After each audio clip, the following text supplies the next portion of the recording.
Spirituality, സ്പിരിറ്റിന്റെ തലത്തിൽ എത്തിയവനല്ല materialistic തലത്തിലോ ഭൗതികമായ തലത്തിൽ നിൽക്കുന്ന മനസ്സുകൾക്ക് ആത്മീയത മനസ്സിലാവില്ല, ആത്മീയത ഉൾക്കൊള്ളാൻ കഴിയില്ല.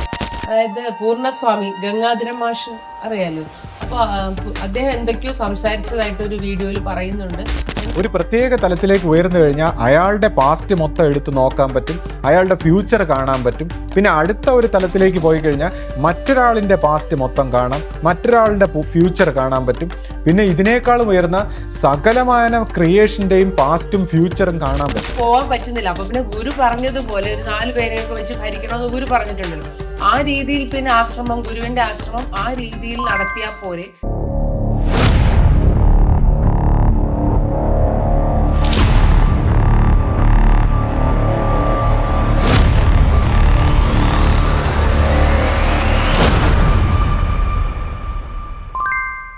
സദ്ഗുരുവേ ശരണം. എല്ലാവർക്കും ലൈഫ് ഡിവൈൻ്റെ പുതിയ എപ്പിസോഡിലേക്ക് സ്വാഗതം. ഇപ്പോൾ ശ്രീ കഴിഞ്ഞ വീഡിയോയിൽ ശ്രീ പറഞ്ഞായിരുന്നല്ലോ വിശ്വാസത്തിന്റെ ഉറപ്പിനെ കുറിച്ചൊക്കെ സംസാരിക്കാമെന്ന് പറഞ്ഞെങ്കിലും പക്ഷെ വേറെ ചില കാര്യങ്ങൾ പറഞ്ഞതുകൊണ്ട് അടുത്ത വീഡിയോയിൽ പറയാമെന്ന് പറഞ്ഞിരുന്നു.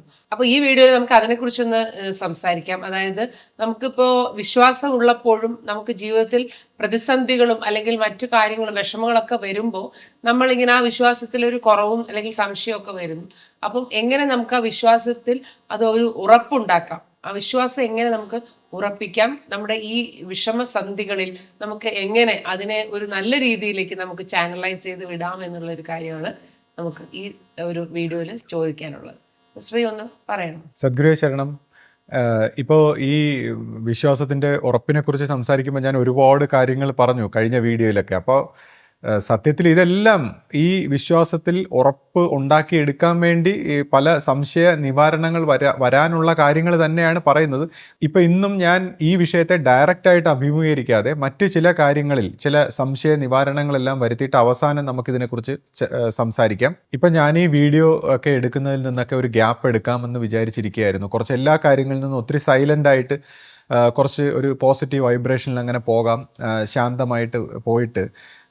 കാര്യം എനിക്ക് കുറച്ച് കാര്യങ്ങളുണ്ടായിരുന്നു, എൻ്റെ ചില പ്രോജക്റ്റ് വർക്കുകൾ, കൂടാതെ ഇപ്പോൾ ചില ട്യൂഷനുമായിട്ടൊക്കെ ബന്ധപ്പെട്ട്, ഓൺലൈൻ ട്യൂഷനുമായിട്ടൊക്കെ ബന്ധപ്പെട്ട് ചില പ്രിപ്പറേഷൻസ്. കാരണം നമുക്ക് ജീവിത മാർഗവും കൂടി ഇതിനോടൊപ്പം കൊണ്ടുപോകണമല്ലോ.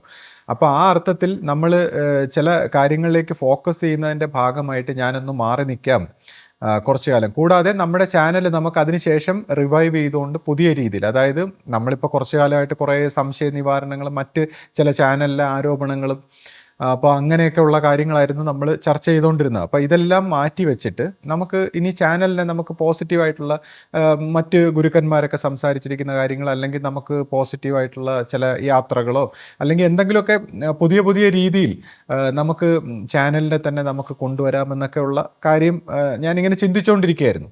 അപ്പോൾ അതിൻ്റെ ഭാഗമായിട്ടൊരു ഗ്യാപ്പ് എടുക്കാമെന്ന് വിചാരിച്ചു. അപ്പോൾ നമ്മുടെ മറ്റേ ചാനലിൽ ഇതേപോലെ നമ്മൾ സംസാരിച്ചതായിട്ട് ബന്ധപ്പെട്ടൊക്കെ ഒരുപാട് കാര്യങ്ങൾ, പുതിയ പുതിയ കാര്യങ്ങളൊക്കെ അവരിങ്ങനെ സംസാരിക്കുന്നതായിട്ടൊക്കെ എൻ്റെ സുഹൃത്തുക്കളൊക്കെ എന്നെ അറിയിച്ചു. അപ്പം ഞാൻ പറഞ്ഞു, ഞാൻ തൽക്കാലം അത്തരം വീഡിയോകളൊന്നും കാണുന്നില്ല, അതിനൊന്നും മറുപടി പറയേണ്ട കാര്യമില്ല. കാര്യം നമ്മൾ ഇതേപോലുള്ള കാര്യങ്ങൾക്കെല്ലാം മറുപടികൾ പറഞ്ഞതാണ്. കൂടാതെ ഇപ്പോൾ ഗുരുവിനോടൊപ്പം പിന്നെ വർഷങ്ങൾ ചെലവഴിച്ചിട്ടുള്ള, അല്ലെങ്കിൽ ഈ വിഷയവും ഈ ആശയവും ഈ ഗുരുമാർഗവും അല്ലെങ്കിൽ ഗുരുക്കന്മാരുടെ രീതികളും ഒക്കെ മനസ്സിലാക്കിയിട്ടുള്ള ആൾക്കാർക്ക് നമ്മൾ മറുപടി കൊടുത്തു കഴിഞ്ഞു. അതുപോലുള്ള ആൾക്കാർ സംസാരിച്ചതിനൊക്കെ നമ്മൾ മറുപടി കൊടുത്തു കഴിഞ്ഞു. പക്ഷേ ഇപ്പോഴൊക്കെ എന്ന് പറഞ്ഞാൽ പിന്നെ ഈ വിഷയത്തെയൊക്കെ മാറി നിന്നൊക്കെ മനസ്സിലാക്കി, അല്ലെങ്കിൽ വായിച്ചും കണ്ടും ഒക്കെ മനസ്സിലാക്കി കുറച്ച് ആൾക്കാർ എന്തൊക്കെയോ പിറുപിറുക്കുന്നു. ഇപ്പം ഈ വിഷയത്തിൽ നമ്മൾ പറയാനുള്ളതെല്ലാം പറഞ്ഞു കഴിഞ്ഞു. പിന്നെ ഇനി നമ്മൾ വീണ്ടും ഈ പറഞ്ഞ കാര്യങ്ങൾ തന്നെ സെയിം വൈബ്രേഷനിൽ സംസാരിക്കുന്നതിന് ഇങ്ങനെ മറുപടി പറഞ്ഞുകൊണ്ടിരുന്നിട്ട് ഒരു കാര്യമില്ല.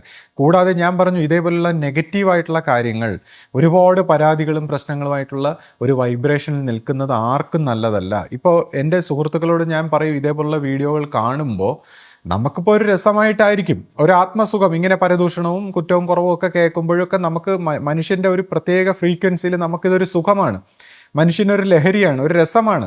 അതുകൊണ്ടാണ്, ആ ഒരു വാസന കൊണ്ടാണ് ഈ എല്ലാവരും ഇങ്ങനെ സംസാരിക്കുന്നത്. ഇപ്പം തന്നെ ചാനലുകളിൽ, ഇപ്പോൾ യൂട്യൂബിലൊക്കെ എടുത്ത് നോക്കിയാൽ തന്നെ പലരും ഇങ്ങനെ ഗോസിപ്പുകളും അങ്ങോട്ടും ഇങ്ങോട്ടും വഴക്കും പരിഭവങ്ങളും നുണയും കുണ്ടണികളൊക്കെ ഇങ്ങനെ നടത്തിക്കൊണ്ടുള്ള ഒരുപാട് ചാനൽസ് നമ്മൾ കാണാറുണ്ട്. അപ്പം മനുഷ്യരെല്ലാവരും ഒരുപാട് പേരിങ്ങനെ ഈ നമ്മൾ ഈ സീരിയലൊക്കെ കാണുന്ന സ്ത്രീകളും അങ്ങനെയൊക്കെ ഉള്ള ആൾക്കാരൊക്കെ ഇതിങ്ങനെ കണ്ടുകൊണ്ടിരിക്കും. ഇതുപോലുള്ള പരദൂഷണങ്ങളും അങ്ങോട്ടും ഇങ്ങോട്ടുള്ള കുറ്റങ്ങൾ, അതൊരു രസമാണ്, മനുഷ്യൻ്റെ ഒരു ഫ്രീക്വൻസിയിൽ രസമാണ്. പക്ഷെ അത് നമുക്ക് നമ്മുടെ ജീവിതത്തിൽ വരുത്തി വയ്ക്കുന്ന വിന എന്താണെന്ന് വെച്ചാൽ അതുപോലത്തെ വൈബ്രേഷൻസിൽ നമ്മുടെ ജീവിതത്തിൽ നമ്മൾ അങ്ങനെ ആയിപ്പോവും. നമ്മൾ പിന്നെ അതിൽ നിന്ന് കരകയറാൻ ഒരുപാട് പാടുപെടും. അപ്പോൾ നമ്മൾ ആധ്യാത്മിക രംഗത്ത് വരുമ്പോൾ ഇതേപോലുള്ള നുണയും പരദൂഷണങ്ങളും കുറ്റങ്ങളും ഒന്നും അല്ലാതെ എന്തൊക്കെ കുറ്റങ്ങൾ നമ്മൾ നിലനിൽക്കുന്ന, നമ്മൾ കണ്ണു തുറന്ന് കാണുന്ന ലോകത്തിൽ എന്തൊക്കെ കുറ്റങ്ങളും പ്രശ്നങ്ങളും ഒക്കെ ഉണ്ടോ അതൊരു പ്രത്യേക തരത്തിലുള്ള താഴ്ന്ന വൈബ്രേഷൻ ആണെന്ന് മനസ്സിലാക്കിയിട്ട് അതിൽ നിന്ന് ഉയരാനുള്ള ഒരു പരിശ്രമമാണ്. അതൊന്ന് ഉയർന്ന ഒരു ബോധപൂർവ്വം ഉണർന്ന ഒരു കാഴ്ചപ്പാടുണ്ടാക്കി ഒരു സ്നേഹത്തിൻ്റെ, സത്യത്തിൻ്റെ, ശാന്തിയുടെ ഒരു രംഗത്തിരുന്ന് നമ്മൾ വൈബ്രേഷൻ ഉയർത്തിയിട്ട് നമ്മുടെ ജീവിതത്തെ പോസിറ്റീവാക്കി നമ്മുടെ ജീവിതത്തിനെ നല്ല രീതിയിൽ ജീവിച്ച് നമ്മുടെ സത്യത്തിലേക്ക് പരിണമിക്കുന്ന ഒരു വഴിയാണ്. അതുകൊണ്ട് ആധ്യാത്മിക രംഗത്തുള്ളവർക്ക് പറഞ്ഞിട്ടുള്ളതല്ല ഇത്തരം കാര്യങ്ങൾ, ഇത്തരം ഗോസിപ്പുകളും നുണയും അങ്ങനെയൊക്കെയുള്ള കാര്യങ്ങൾ ആധ്യാത്മിക രംഗത്തുള്ളവർക്ക് പറഞ്ഞിട്ടുള്ളതല്ല. അഥവാ നമ്മളിപ്പോൾ ഏറ്റവും ഉന്നതമായ ആധ്യാത്മിക സാധനകളും പ്രാർത്ഥനകളും നമ്മളെ സംബന്ധിച്ച് ഏറ്റവും ഉന്നതമായ ദൈവികമായിട്ടുള്ള ഒരു സാധനകളൊക്കെ, പ്രാർത്ഥനകളൊക്കെ, അഖണ്ഡനാമമൊക്കെ ജപിക്കുന്ന ആൾക്കാരെ സംബന്ധിച്ച്, വിശ്വാസികളെ സംബന്ധിച്ച് ഇതുപോലുള്ള കാര്യങ്ങളിൽ അവർ ഊർജം ഉണ്ടാക്കിയതിന് ശേഷം, ഒരു ആധ്യാത്മികമായ ഊർജം ഉണ്ടാക്കിയതിന് ശേഷം ഇതുപോലുള്ള കാര്യങ്ങളിൽ ഫോക്കസ് ചെയ്താൽ നമ്മുടെ ജീവിതം കുളമായി പോകുമെന്ന് ഓരോരുത്തരും ശ്രദ്ധിക്കണം. നമ്മുടെ ജീവിതത്തിൽ തന്നെ അത് മാനിഫെസ്റ്റ് ചെയ്യും. നമ്മൾ ഈ പറയുന്നതും ചിന്തിക്കുന്നതുമായിട്ടുള്ള കാര്യങ്ങൾ നമ്മുടെ ജീവിതത്തിൽ തന്നെ മാനിഫെസ്റ്റ് ചെയ്യും. അതിനുശേഷം പിന്നെ പരാതികളും പരിഭവങ്ങളും ഒന്നും പറഞ്ഞിട്ട് കാര്യമില്ല. അപ്പോൾ ഓരോ വ്യക്തികളും ഇതുപോലുള്ള ചാനലുകൾ കാണുമ്പോൾ വളരെയധികം ശ്രദ്ധിക്കണം. പിന്നെ എന്നെയും ആശയെക്കുറിച്ചൊക്കെ ചിലപ്പോൾ അധിക്ഷേപിക്കുന്നു, അല്ലെങ്കിൽ പല കാര്യങ്ങളും ഒക്കെ പറയുന്നുണ്ടാവും. അതിനെയൊന്നും സംബന്ധിച്ച്, നമ്മളെ സംബന്ധിച്ചൊന്നും അതൊരു വിഷയമേ അല്ല. നമ്മളതൊന്നും കാര്യമാക്കുന്നില്ല. കാര്യം ആൾക്കാരിങ്ങനെ കുറ്റം പറയുക അല്ലെങ്കിൽ പരിഹസിക്കുക, ഇതേപോലുള്ള കാര്യങ്ങളൊന്നും ഞാനൊരു വിഷയമേ ആക്കുന്നില്ല. പക്ഷേ ഇത് സംസാരിക്കുന്നവരും പ്രവർത്തിക്കുന്നവരും ഒരു കാര്യം ശ്രദ്ധിക്കണം. നമ്മൾ എന്ത് സംസാരിക്കുന്നോ, എന്ത് പറയുന്നോ, ഒരു പ്രവൃത്തി അത് ചെയ്യുമ്പോൾ അതൊരു മെമ്മറി ആയിട്ട് വരും നമ്മുടെ സിസ്റ്റത്തിൽ. നമ്മളൊരു കർമ്മമാണ്. അപ്പോൾ ആ കർമ്മത്തിനൊരു മെമ്മറി ആകും. ആ മെമ്മറി ആകുമ്പോൾ അതിനൊരു ഇമോഷൻ ഉണ്ടാകും, അതിനൊരു ഫലം ഉണ്ടാവും. അപ്പോൾ ഈ നമ്മൾ ചെയ്യുന്ന പ്രവൃത്തികൾക്കെല്ലാം ഒരു ഫലം ഉണ്ടാവും. കാര്യം അതിൽ നിന്ന് ആർക്കും ഒളിച്ചോടാൻ പറ്റില്ല ആ ഒരു പ്രവൃത്തി. അതുകൊണ്ടാണ് പറയുന്നത്, നമുക്ക് സ്നേഹത്തിൻ്റെ ഇമോഷൻ, സ്നേഹമെന്ന് പറയുന്ന ഒരു ഇമോഷനിൽ നമ്മൾ പ്രവർത്തിച്ചാൽ ഒരിക്കലും തെറ്റില്ല. സ്നേഹമെന്ന് പറയുന്ന ഒരു ഇമോഷനിലാണ് ഒരു ആധ്യാത്മിക പ്രവർത്തനങ്ങളൊക്കെ നമ്മൾ ആ ഒരു ഇമോഷനെ വിശ്വാസത്തിൽ, ശാന്തിയിൽ ബേസ് ചെയ്തുകൊണ്ടാണ് നമ്മൾ സംസാരിക്കേണ്ടത്. അതിനല്ലാത്ത വിരുദ്ധമായ രീതിയിൽ ആരെന്ത് പ്രവർത്തിക്കുന്നോ അതിനൊരു ഫലം ഉണ്ടാവും. സ്നേഹത്തിൽ പ്രവർത്തിക്കുന്നത് സമ്പൂർണ്ണമായി അത് പൂർണ്ണമായി തീരും. അതിന് പിന്നെ കർമ്മ ഫലങ്ങളായിട്ടുണ്ടാവില്ല, ആ പ്രവൃത്തി പൂർണ്ണതയാണ്. അതേസമയം മറ്റെന്ത് ഇമോഷനിൽ നമ്മൾ പ്രവർത്തിക്കുന്നോ അതിനെല്ലാം ഫലങ്ങളുണ്ടാകും. കാരണം നമ്മുടെ ജീവൻ ആ പ്രവൃത്തി, നമ്മൾ എന്തും ദുഷിച്ച ഇമോഷനിൽ, നെഗറ്റീവായിട്ടോ വയലൻസ് ആയിട്ടോ ദേഷ്യമായിട്ടോ പകയായിട്ടോ എന്ത് ഇമോഷനിൽ പ്രവർത്തിച്ചാലും ആ ഇമോഷനെ മാറ്റി നമ്മൾ സ്നേഹമയമാവാൻ വേണ്ടി തിരിച്ചുള്ള പ്രവൃത്തികൾ നമ്മുടെ ജീവിതത്തിൽ വരും, അനുഭവങ്ങൾ വരും. ഇതാണ് കർമ്മഫലം എന്ന് പറയുന്നത്. അപ്പോൾ ഓരോരുത്തരും മനസ്സിലാക്കുക, വേണ്ടാത്ത ഇമോഷൻ വെച്ചുകൊണ്ട് പ്രവർത്തിച്ചാൽ അതിൻ്റെ ഫലം തിരിച്ചു വരും. അത് വരുന്നത് ഇപ്പോൾ ബോധമുള്ളവനെ സംബന്ധിച്ച് പെട്ടെന്ന് വരും. ഓരോരുത്തരുടെ ബോധത്തിൻ്റെ ഡിഗ്രി അനുസരിച്ചാണ് അവരുടെ ചെയ്യുന്ന കർമ്മത്തിൻ്റെ ഫലം വരുന്നത്. അബോധവാനായ വ്യക്തിയെ സംബന്ധിച്ച് അയാൾ കർമ്മം വളരെ എല്ലാം ചെയ്തതിന് ശേഷം അവസാനമേ ഇത് അറിയൂ. അതുകൊണ്ടാണ് ഈ ദുഷ്ടനെ പന പോലെ വളർത്തൂ എന്നൊക്കെ പണ്ടുള്ളവർ പറയുന്നത്. അപ്പോൾ അബോധവാനാണ്, ബോധമില്ലാത്തവനാണെങ്കിൽ അവൻ ചെയ്തുകൊണ്ടേയിരിക്കും. ഇങ്ങനെ ചെയ്ത് അവൻ്റെ എല്ലാ ഫലവും കൂടെ ഒരുമിച്ചായിരിക്കും തലേ വരുന്നത്. കൂടാതെ അയാൾ മാത്രമല്ല, തൻ്റെ കുടുംബത്തിനും സന്തതി പരമ്പരയ്ക്കും എല്ലാത്തിനും ഒരു നാശമായിട്ട് ഇത്തരം ഫലങ്ങൾ പരിണമിച്ച് വരും. അപ്പോൾ അതുകൊണ്ട് നമ്മൾ ശ്രദ്ധിക്കേണ്ട ഇത്രയേ ഉള്ളൂ. നമ്മൾ ഈ ഗുരുമാർഗത്തിൽ അല്ലെങ്കിൽ സത്യമായ ആധ്യാത്മിക രംഗങ്ങളിലൊക്കെ പ്രവർത്തിക്കുമ്പോൾ കഴിവതും നല്ല ആ സ്നേഹത്തിൽ അധിഷ്ഠിതമായ, ശാന്തിയിൽ അധിഷ്ഠിതമായ നല്ല വർത്തമാനങ്ങളും നല്ല പ്രവൃത്തികളും ഒക്കെ ചെയ്യുമ്പോൾ അതിനനുസരിച്ചുള്ള ഇമോഷൻ വന്നിട്ട് നമ്മുടെ ജീവിതത്തിൽ അത് പ്രതിഫലിക്കും. അപ്പോൾ അതുകൊണ്ട് തെറ്റായ ഇതേപോലുള്ള കാര്യങ്ങളുടെ പിറകെ പോകാതിരിക്കാൻ ഓരോരുത്തരും പ്രത്യേകം ശ്രദ്ധിക്കണം. പിന്നെ ചിലർ പറയും ഈ പോത്തിനോട് വേദം ഓതിയിട്ട് കാര്യമില്ല എന്ന് പറയും. അപ്പം എന്താണ്, ഈ പോത്തിന് അടി എന്ന് പറയുന്ന ഭാഷ മാത്രമേ മനസ്സിലാവൂ. പോത്തിന് അടി എന്ന ഭാഷയിലൂടെ അതനുസരിക്കും, പ്രവർത്തിക്കുകയെല്ലാം ചെയ്യും. അപ്പോൾ അതിനോട് വേദം ഓതിയിട്ട് കാര്യമില്ല എന്ന് പറയും. അപ്പോൾ അതുപോലെ ചില നമ്മുടെ മനുഷ്യ സമൂഹത്തിലും ചില പോത്തിൻ്റെ അതേ മാനസികാവസ്ഥ അല്ലെങ്കിൽ ആ രീതിയിൽ പ്രവർത്തിക്കുന്ന ആൾക്കാരുണ്ട്. അപ്പോൾ അവരുടെ അടുത്തൊന്നും നമ്മൾ വേദം ഓതി ഈ സ്നേഹത്തിൻ്റെ, ശാന്തിയുടെ വർത്തമാനങ്ങളൊന്നും പറഞ്ഞിട്ട് കാര്യമില്ല. അവരെ സംബന്ധിച്ച് അടി, അപ്പോൾ അടി എന്ന് പറഞ്ഞാൽ നമ്മളാരും അടിക്കണം എന്നല്ല. ഇന്നത്തെ പുതിയ മോഡേൺ ആയിട്ടുള്ള ഈ ഒരു കാലഘട്ടത്തിൽ നമ്മൾ അടിച്ച് ആരെയും മാറ്റണമെന്നല്ല. ഈ പ്രകൃതിയാകുന്ന മാതാവിൻ്റെ അടി, നമ്മൾ ചെയ്യുന്ന കർമ്മത്തിൻ്റെ തെറ്റും ശരിക്കും അനുസരിച്ച് ഈ മാതാവിൻ്റെ അടി അത് സമയാസമയങ്ങളിൽ കിട്ടി നമ്മളെല്ലാവരെയും തിരുത്തും. ഈ നമ്മുടെ പ്രവൃത്തിയെ തിരുത്തി സ്നേഹത്തിൻ്റെയും ശാന്തിയുടെയും വഴിയിലേക്ക് എത്തുന്നത് വരെ നമുക്ക് ഈ പ്രകൃതിയുടെ അടി കിട്ടും. അപ്പോൾ ഈ ബുദ്ധിയുള്ളവൻ ഈ പ്രകൃതിയുടെ അടി വാങ്ങിക്കാതിരിക്കാനായിട്ട് നന്നാവുക എന്നുള്ളത് മാത്രമേ ഒരു വഴിയുള്ളൂ, പോംവഴിയുള്ളൂ. എന്ന് വെച്ചാൽ സ്നേഹമായിട്ടും ശാന്തിയായിട്ട് സമാധാനമായിട്ടും സത്യമായിട്ടും ധർമ്മമായിട്ടും ഒക്കെ നമ്മളെ പരിണമിപ്പിക്കുക എന്നുള്ളൊരു വഴി മാത്രമേ ഉള്ളൂ. അല്ലെങ്കിൽ ഈ പ്രകൃതിയുടെ അടികൊണ്ട് ജന്മജന്മങ്ങൾ അടികൊണ്ടിട്ടെങ്കിലും ഈ ഒരു സത്യത്തിലേക്ക് എത്തിയിട്ടേ എല്ലാവർക്കും മോചനമുള്ളൂ. അപ്പോൾ ചിലരെ സംബന്ധിച്ച് നമ്മളൊന്നും ആരെന്ത് പറഞ്ഞിട്ടും കാര്യമില്ല, അവർ ഈ അടി വാങ്ങിക്കാൻ വേണ്ടി ചെയ്യുന്ന പ്രവൃത്തികളാണ്. അപ്പോൾ അതിനെക്കുറിച്ചൊന്നും നമ്മൾ സംസാരിച്ചിട്ട് ഒരു കാര്യമില്ല. പിന്നെ നമ്മളെ സംബന്ധിച്ച് നമ്മളെക്കുറിച്ചൊക്കെ എല്ലാം ഇങ്ങനെ പറഞ്ഞ് നമ്മുടെ അഴുക്കുകളും അല്ലെങ്കിൽ നമ്മുടെ ജീവിതത്തിലുള്ള കർമ്മദോഷങ്ങളും ഇതുപോലുള്ള കാര്യങ്ങളൊക്കെ ക്ലിയറായി നമുക്ക് കൂടുതൽ ശാന്തിയും സമാധാനത്തിൻ്റെയൊക്കെ പാതയിലേക്ക് പോകാനുള്ള അവസരം ഒരുങ്ങും. ഇപ്പം ഞാൻ ആരെയും സംബന്ധിച്ച് ആരെയും പരിഹസിക്കാനോ കുറ്റപ്പെടുത്താനോ ഒന്നുമല്ല സംസാരിക്കുന്നത്. ഞാൻ പണ്ട് മുതലേ ആധ്യാത്മിക വിഷയങ്ങൾ മാത്രമേ സംസാരിക്കാറുള്ളായിരുന്നു. അപ്പോൾ അതിൽ തന്നെ നമ്മളെ വന്ന് ചില സാഹചര്യങ്ങളിൽ പരിഹസിക്കുന്ന സാഹചര്യത്തിലാണ് കുറച്ച് അതിനെന്തെങ്കിലും മറുപടിയായിട്ട് പറഞ്ഞിട്ടുള്ളത്. അല്ല ഞാനായിട്ട് പോയി ആരെയും പരിഹസിക്കാനും അല്ലെങ്കിൽ അങ്ങോട്ട് കയറി മോശമായിട്ട് സംസാരിക്കുന്ന ഒരു പതിവേ എനിക്കില്ല. ശ്രീ, ഞാൻ ഇതിനിടയിൽ ഒരു ചോദ്യം ചോദിച്ചോട്ടെ. അതായത് പൂർണ്ണസ്വാമി ഗംഗാധരൻ മാഷ് അറിയാലോ, അപ്പൊ അദ്ദേഹം എന്തൊക്കെയോ സംസാരിച്ചതായിട്ട് ഒരു വീഡിയോയിൽ പറയുന്നുണ്ട് എന്നൊക്കെ പറഞ്ഞിങ്ങനെ ഇപ്പൊ പറയുന്നുണ്ടായിരുന്നല്ലോ ആളുകൾ, അദ്ദേഹം എന്തൊക്കെയോ അഭിപ്രായങ്ങൾ പറയുന്നു എന്ന്. അപ്പോൾ ശ്രീ അതിനെക്കുറിച്ച് എന്തെങ്കിലും ഒന്ന് പറയുന്നോ? ഇപ്പൊ ഈ പൂർണ്ണസ്വാമി സംസാരിച്ചു എന്നൊക്കെ പറഞ്ഞ് ഒരു സുഹൃത്ത് എൻ്റെ അടുത്ത് ഇങ്ങനെ സംസാരിച്ചു. പക്ഷെ ഞാൻ ആ വീഡിയോ കണ്ടില്ല. കാരണം എനിക്കിനിയിപ്പോൾ ഇത്രയും ലെങ്തി ആയിട്ടുള്ള വീഡിയോ ഒന്നും കണ്ടുകൊണ്ടിരിക്കാനുള്ള സമയവും ഇല്ല. കാരണം ഇതിൻ്റെ ആ ഒരു വൈബ്രേഷൻ ഞാൻ പറഞ്ഞല്ലോ, ഇത്തരം വീഡിയോകൾ കാണുന്നത് ഞാൻ നിർത്തി. ഇനിയിപ്പോൾ എന്തെങ്കിലും പുതിയതായിട്ടുള്ള അല്ലെങ്കിൽ പുതിയ നല്ല രീതിയിൽ എന്തെങ്കിലും കാര്യം ഉണ്ടെങ്കിൽ നമുക്കത് ശ്രദ്ധിക്കാം. ഇപ്പോൾ ഇതിനെല്ലാം ജനറലായിട്ട് ഈ പറയുന്ന കാര്യങ്ങളൊന്നും നമുക്ക് കേൾക്കേണ്ടില്ല. ഇതൊക്കെ നമ്മൾ ജനറലായിട്ടൊരു മറുപടിയുടെ ആവശ്യം അല്ലെങ്കിൽ നമ്മൾ ജനറലായിട്ട് മനസ്സിലാക്കേണ്ട കാര്യമേ ഉള്ളൂ. ഇപ്പോൾ ഇവിടെ ജനറലായിട്ട് മനസ്സിലാക്കേണ്ടത് എന്താണ്? ഇപ്പോൾ പൂർണ്ണസ്വാമി എന്നല്ല, ഇനി ആരായാലും ഇപ്പം ഞാനായാലും ആരായാലും ഇപ്പോൾ ആശ്രമ സ്വഭാവത്തിൽ ഗുരുവിൻ്റെ ഈ മാർഗത്തെക്കുറിച്ചൊക്കെ എന്തെങ്കിലും മാറി നിന്ന് നമുക്ക് മനസ്സിലായതുപോലെ പറയുകയാണെങ്കിൽ വിചാരിച്ചോളണം നമ്മുടെ മനസ്സ് തെറ്റി. നമ്മൾ ഈ ആശ്രമ സ്വഭാവത്തിൻ്റെ ആശയ സ്വഭാവത്തിൽ നമ്മൾ തെറ്റി. അപ്പം തന്നെ ആരിനി എന്ത് പറഞ്ഞാലും, ഏത് സന്യാസിയോ ഏറ്റവും ഉയർന്ന വ്യക്തിയോ പിന്നെ പഴയ വിശ്വാസിയോ ആരെന്ത് പറഞ്ഞാലും ഈ ആശയത്തെ സംബന്ധിച്ച്, കാര്യം ഈ ആശയത്തിൻ്റെ ഈ സത്യത്തിൻ്റെ പാതയെ, ഈ ഗുരുമാർഗത്തെ, ഈ ഗുരുവിനെക്കുറിച്ച് നമുക്കറിയാവുന്നതാണ്. ആ ഗുരുവിൻ്റെ ആത്മാർത്ഥതയെക്കുറിച്ച് അത് നമ്മുടെ ഹൃദയത്തിൽ ആ സത്യത്തിൻ്റെ ആ ഒരു വൈബ്രേഷൻ നമ്മൾ ഓരോരുത്തരും അനുഭവിച്ചിട്ടുള്ളതാണ്. അപ്പോൾ അതിൻ്റെ സത്യത്തിൻ്റെ ആ ആശ്രമത്തിൻ്റെ പുരോഗമനത്തെക്കുറിച്ച്, അതിൻ്റെ പരിണാമത്തെക്കുറിച്ച്, ആ കാലാന്തര ഗുരുവിൻ്റെ വിഷനെക്കുറിച്ച്, അതിൻ്റെ കാര്യങ്ങളിൽ ആരെന്ത് പറഞ്ഞാലും നമുക്ക് കണ്ണു അടച്ച് പറയാം. അത് ഈ പറയുന്ന പോലെ അവർ ആ ഒരു രീതിയിൽ പരിണാമം വരാതെ തെറ്റിപ്പോയവരാണ്. ഇപ്പോൾ ആശ്രമ സ്വഭാവം എന്ന് പറഞ്ഞാൽ എന്താണ്? ആശ്രമത്തിൽ നിന്ന് ഒരു വ്യക്തി മനസ്സിനെ സമൂലമായ ഒരു പരിവർത്തനം, ബോധമണ്ഡലത്തിന് സമൂലമായ ഒരു പരിവർത്തനം വരുത്തുന്ന സ്ഥലമാണ് ആശ്രമം എന്ന് പറയുന്നത്. ആശ്രമം നമ്മൾ ജനിച്ചും വളർന്നും കണ്ടും കേട്ടും നമ്മുടെ പിതൃ സ്വഭാവങ്ങളും ആരാധനാ സ്വഭാവങ്ങളും എല്ലാം സമൂലമായിട്ട് മാറി നമുക്ക് പുതിയൊരു ബോധവും പുതിയൊരു അവയർനെസ്സും പുതിയ ഗുരുവിൻ്റേതായിട്ടുള്ള പുതിയ ഒരു മനുഷ്യരാശി, പുതിയൊരു മനുഷ്യൻ, പുതിയൊരു മനുഷ്യധർമ്മം, ഇന്ന് വരെ നിലനിൽക്കുന്ന യുഗാന്തരങ്ങളായിട്ട് തെറ്റി വന്നിരിക്കുന്ന മനുഷ്യൻ്റെ സങ്കല്പങ്ങളിൽ നിന്നും ചിന്തകളിൽ നിന്നും മനുഷ്യൻ്റെ സ്വഭാവങ്ങളിൽ നിന്നും ഒക്കെ മാറിയ ഒരു പുതിയ മനുഷ്യൻ. അപ്പോൾ ആ ഒരു പുതിയ മനുഷ്യനെ സൃഷ്ടിക്കാനുള്ള ഒരു പരിശ്രമമാണ് ആശ്രമത്തിലൂടെ നടപ്പാവുന്നത്. അപ്പോൾ അങ്ങനെയുള്ള ഒരു പരിശ്രമത്തിൽ നമ്മളെല്ലാവരും വന്ന് പ്രവർത്തിക്കുമ്പോൾ കുറേ സമയം വരെ ഒരു പ്രത്യേക കാലഘട്ടം വരെ പലരും പിടിച്ചു നിൽക്കും. കാര്യം ഇത് ജീവനിൽ ഒരു പുണ്യവും ഭാഗ്യവും ഒരു ആത്മസമർപ്പണവും ഒക്കെ ഉതകി വരുന്നവർക്ക് ഇത് അവസാനം വരെ പിടിച്ചു നിൽക്കാൻ പറ്റുമെന്ന് ഗുരു എപ്പോഴും പറയാറുണ്ടായിരുന്നു. അപ്പോൾ എല്ലാവരും കുറേ ഒരു സമയം വരെയൊക്കെ ഇങ്ങനെ പ്രവർത്തിക്കുന്നു, പരിവർത്തിക്കുന്നു, പിടിച്ചു നിൽക്കുന്നു. അതിനുശേഷം ഒരു തലം വരുമ്പോൾ ഞാൻ പറഞ്ഞു എല്ലാവർക്കും സംശയം വരും, ഗുരുവിനോട് പോലും സംശയം വരും. അപ്പോൾ അല്ലെങ്കിൽ നമ്മുടെ പിതൃക്കളും ആരാധനാ സ്വഭാവത്തിലുള്ള ഇതെല്ലാം നമ്മളെ സംശയിപ്പിക്കും. അപ്പോൾ അങ്ങനെ വരുമ്പോൾ തെറ്റിപ്പോകുന്ന പണ്ടേ ഗുരു ശരീരത്തിലുണ്ടായിരുന്ന കാലഘട്ടം മുതൽ ഒരു കാലഘട്ടം വരെ നിന്നിട്ട് ഇങ്ങനെ തെറ്റിപ്പോകുന്നവരുണ്ട്. അത് ഗുരു എപ്പോഴും പറഞ്ഞിട്ടുണ്ട്. ഈ കാര്യം ഈ പല സ്വഭാവത്തിലുള്ള ഭൗതികമായ താല്പര്യങ്ങളുമായിട്ട് വരുന്നവർക്ക് ഇതിനോടൊപ്പം അവസാനം വരെ പിടിച്ചു നിൽക്കാൻ പറ്റില്ല എന്ന് ഗുരു എപ്പോഴും പറയാറുണ്ട്. അപ്പോൾ ഒരു ആത്മശാന്തിയും അല്ലെങ്കിൽ സത്യാന്വേഷണവും അല്ലെങ്കിൽ ദൈവികമായ ഒരു ധർമ്മം ഇതിനെക്കുറിച്ചൊക്കെ താല്പര്യമുള്ളവർക്ക് മാത്രമേ ഇതിനോടൊപ്പം പിടിച്ചു നിൽക്കാൻ പറ്റൂ.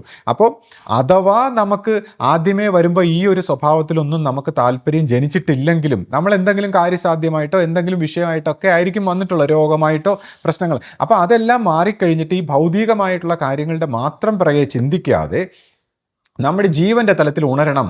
അതായത് സെൽഫ് റിയലൈസേഷൻ എന്ന് പറയും. താൻ ആരാണ്, താൻ എവിടെ നിന്ന് വന്നു, എങ്ങോട്ട് പോകുന്നു എന്നൊക്കെയുള്ള ഒരു ജീവന്റെ തലത്തിൽ ഒരു ഉണർച്ച പ്രാപിച്ച്, അപ്പോൾ ആ ജീവന്റെ തലത്തിൽ എത്തിയാൽ മാത്രമേ ഈ സത്യാന്വേഷണവും ആത്മീയത എന്ന് പറഞ്ഞാൽ തന്നെ ആത്മാവിൻ്റെ ഒരു സഞ്ചാരം, ആത്മാവിൻ്റെ ഒരു തലത്തിൽ എത്തിയവന് മാത്രമേ ആത്മീയത ഉണ്ടാവുന്നുള്ളൂ. സ്പിരിറ്റിന്റെ തലത്തിൽ എത്തിയവനല്ല, മെറ്റീരിയലിസ്റ്റിക് തലത്തിലോ ഭൗതികമായ തലത്തിൽ നിൽക്കുന്ന മനസ്സുകൾക്ക് ആത്മീയത മനസ്സിലാവില്ല, ആത്മീയത ഉൾക്കൊള്ളാൻ കഴിയില്ല. അപ്പോൾ ഈ ആത്മാവിൻ്റെ സെൽഫ് റിയലൈസേഷൻ, ആത്മസാക്ഷാത്കാരം, അല്ലെങ്കിൽ ഈ ജീവബോധത്തിലേക്കുള്ള ഒരു ഉണർച്ച വന്നവർക്ക് മാത്രമേ ഇത് പിടിച്ചിരിക്കാൻ പറ്റൂ. അതുകൊണ്ടാണ് ഈ ആശ്രമ സ്വഭാവത്തിൽ വന്നു കഴിഞ്ഞാൽ ഈ ഒരു ബോധവികാസത്തിന് നമ്മൾ പ്രാമുഖ്യം കൊടുക്കണം. മനസ്സിൻ്റെ തലത്തിൽ ഇങ്ങനെ ചിന്തിക്കാതെ ബോധവികാസത്തിന് പ്രാമുഖ്യം കൊടുത്തില്ലെങ്കിൽ തെറ്റിപ്പോവും. പിന്നെ മനസ്സ് ഈ എനർജി അങ്ങോട്ട് കിട്ടിക്കഴിയുമ്പോൾ ഈ ആത്മീയമായ അഖണ്ഡനാമവും പ്രാർത്ഥനകളും ഏറ്റവും ഉന്നതമായ പ്രാർത്ഥനയൊക്കെ ചെയ്ത് ഈ എനർജി അങ്ങോട്ട് കിട്ടിക്കഴിയുമ്പോൾ പിന്നെ ഇത് മനസ്സിൽ തന്നെ പ്രവർത്തിച്ചുകൊണ്ടിരുന്ന സംശയമായി മാറും.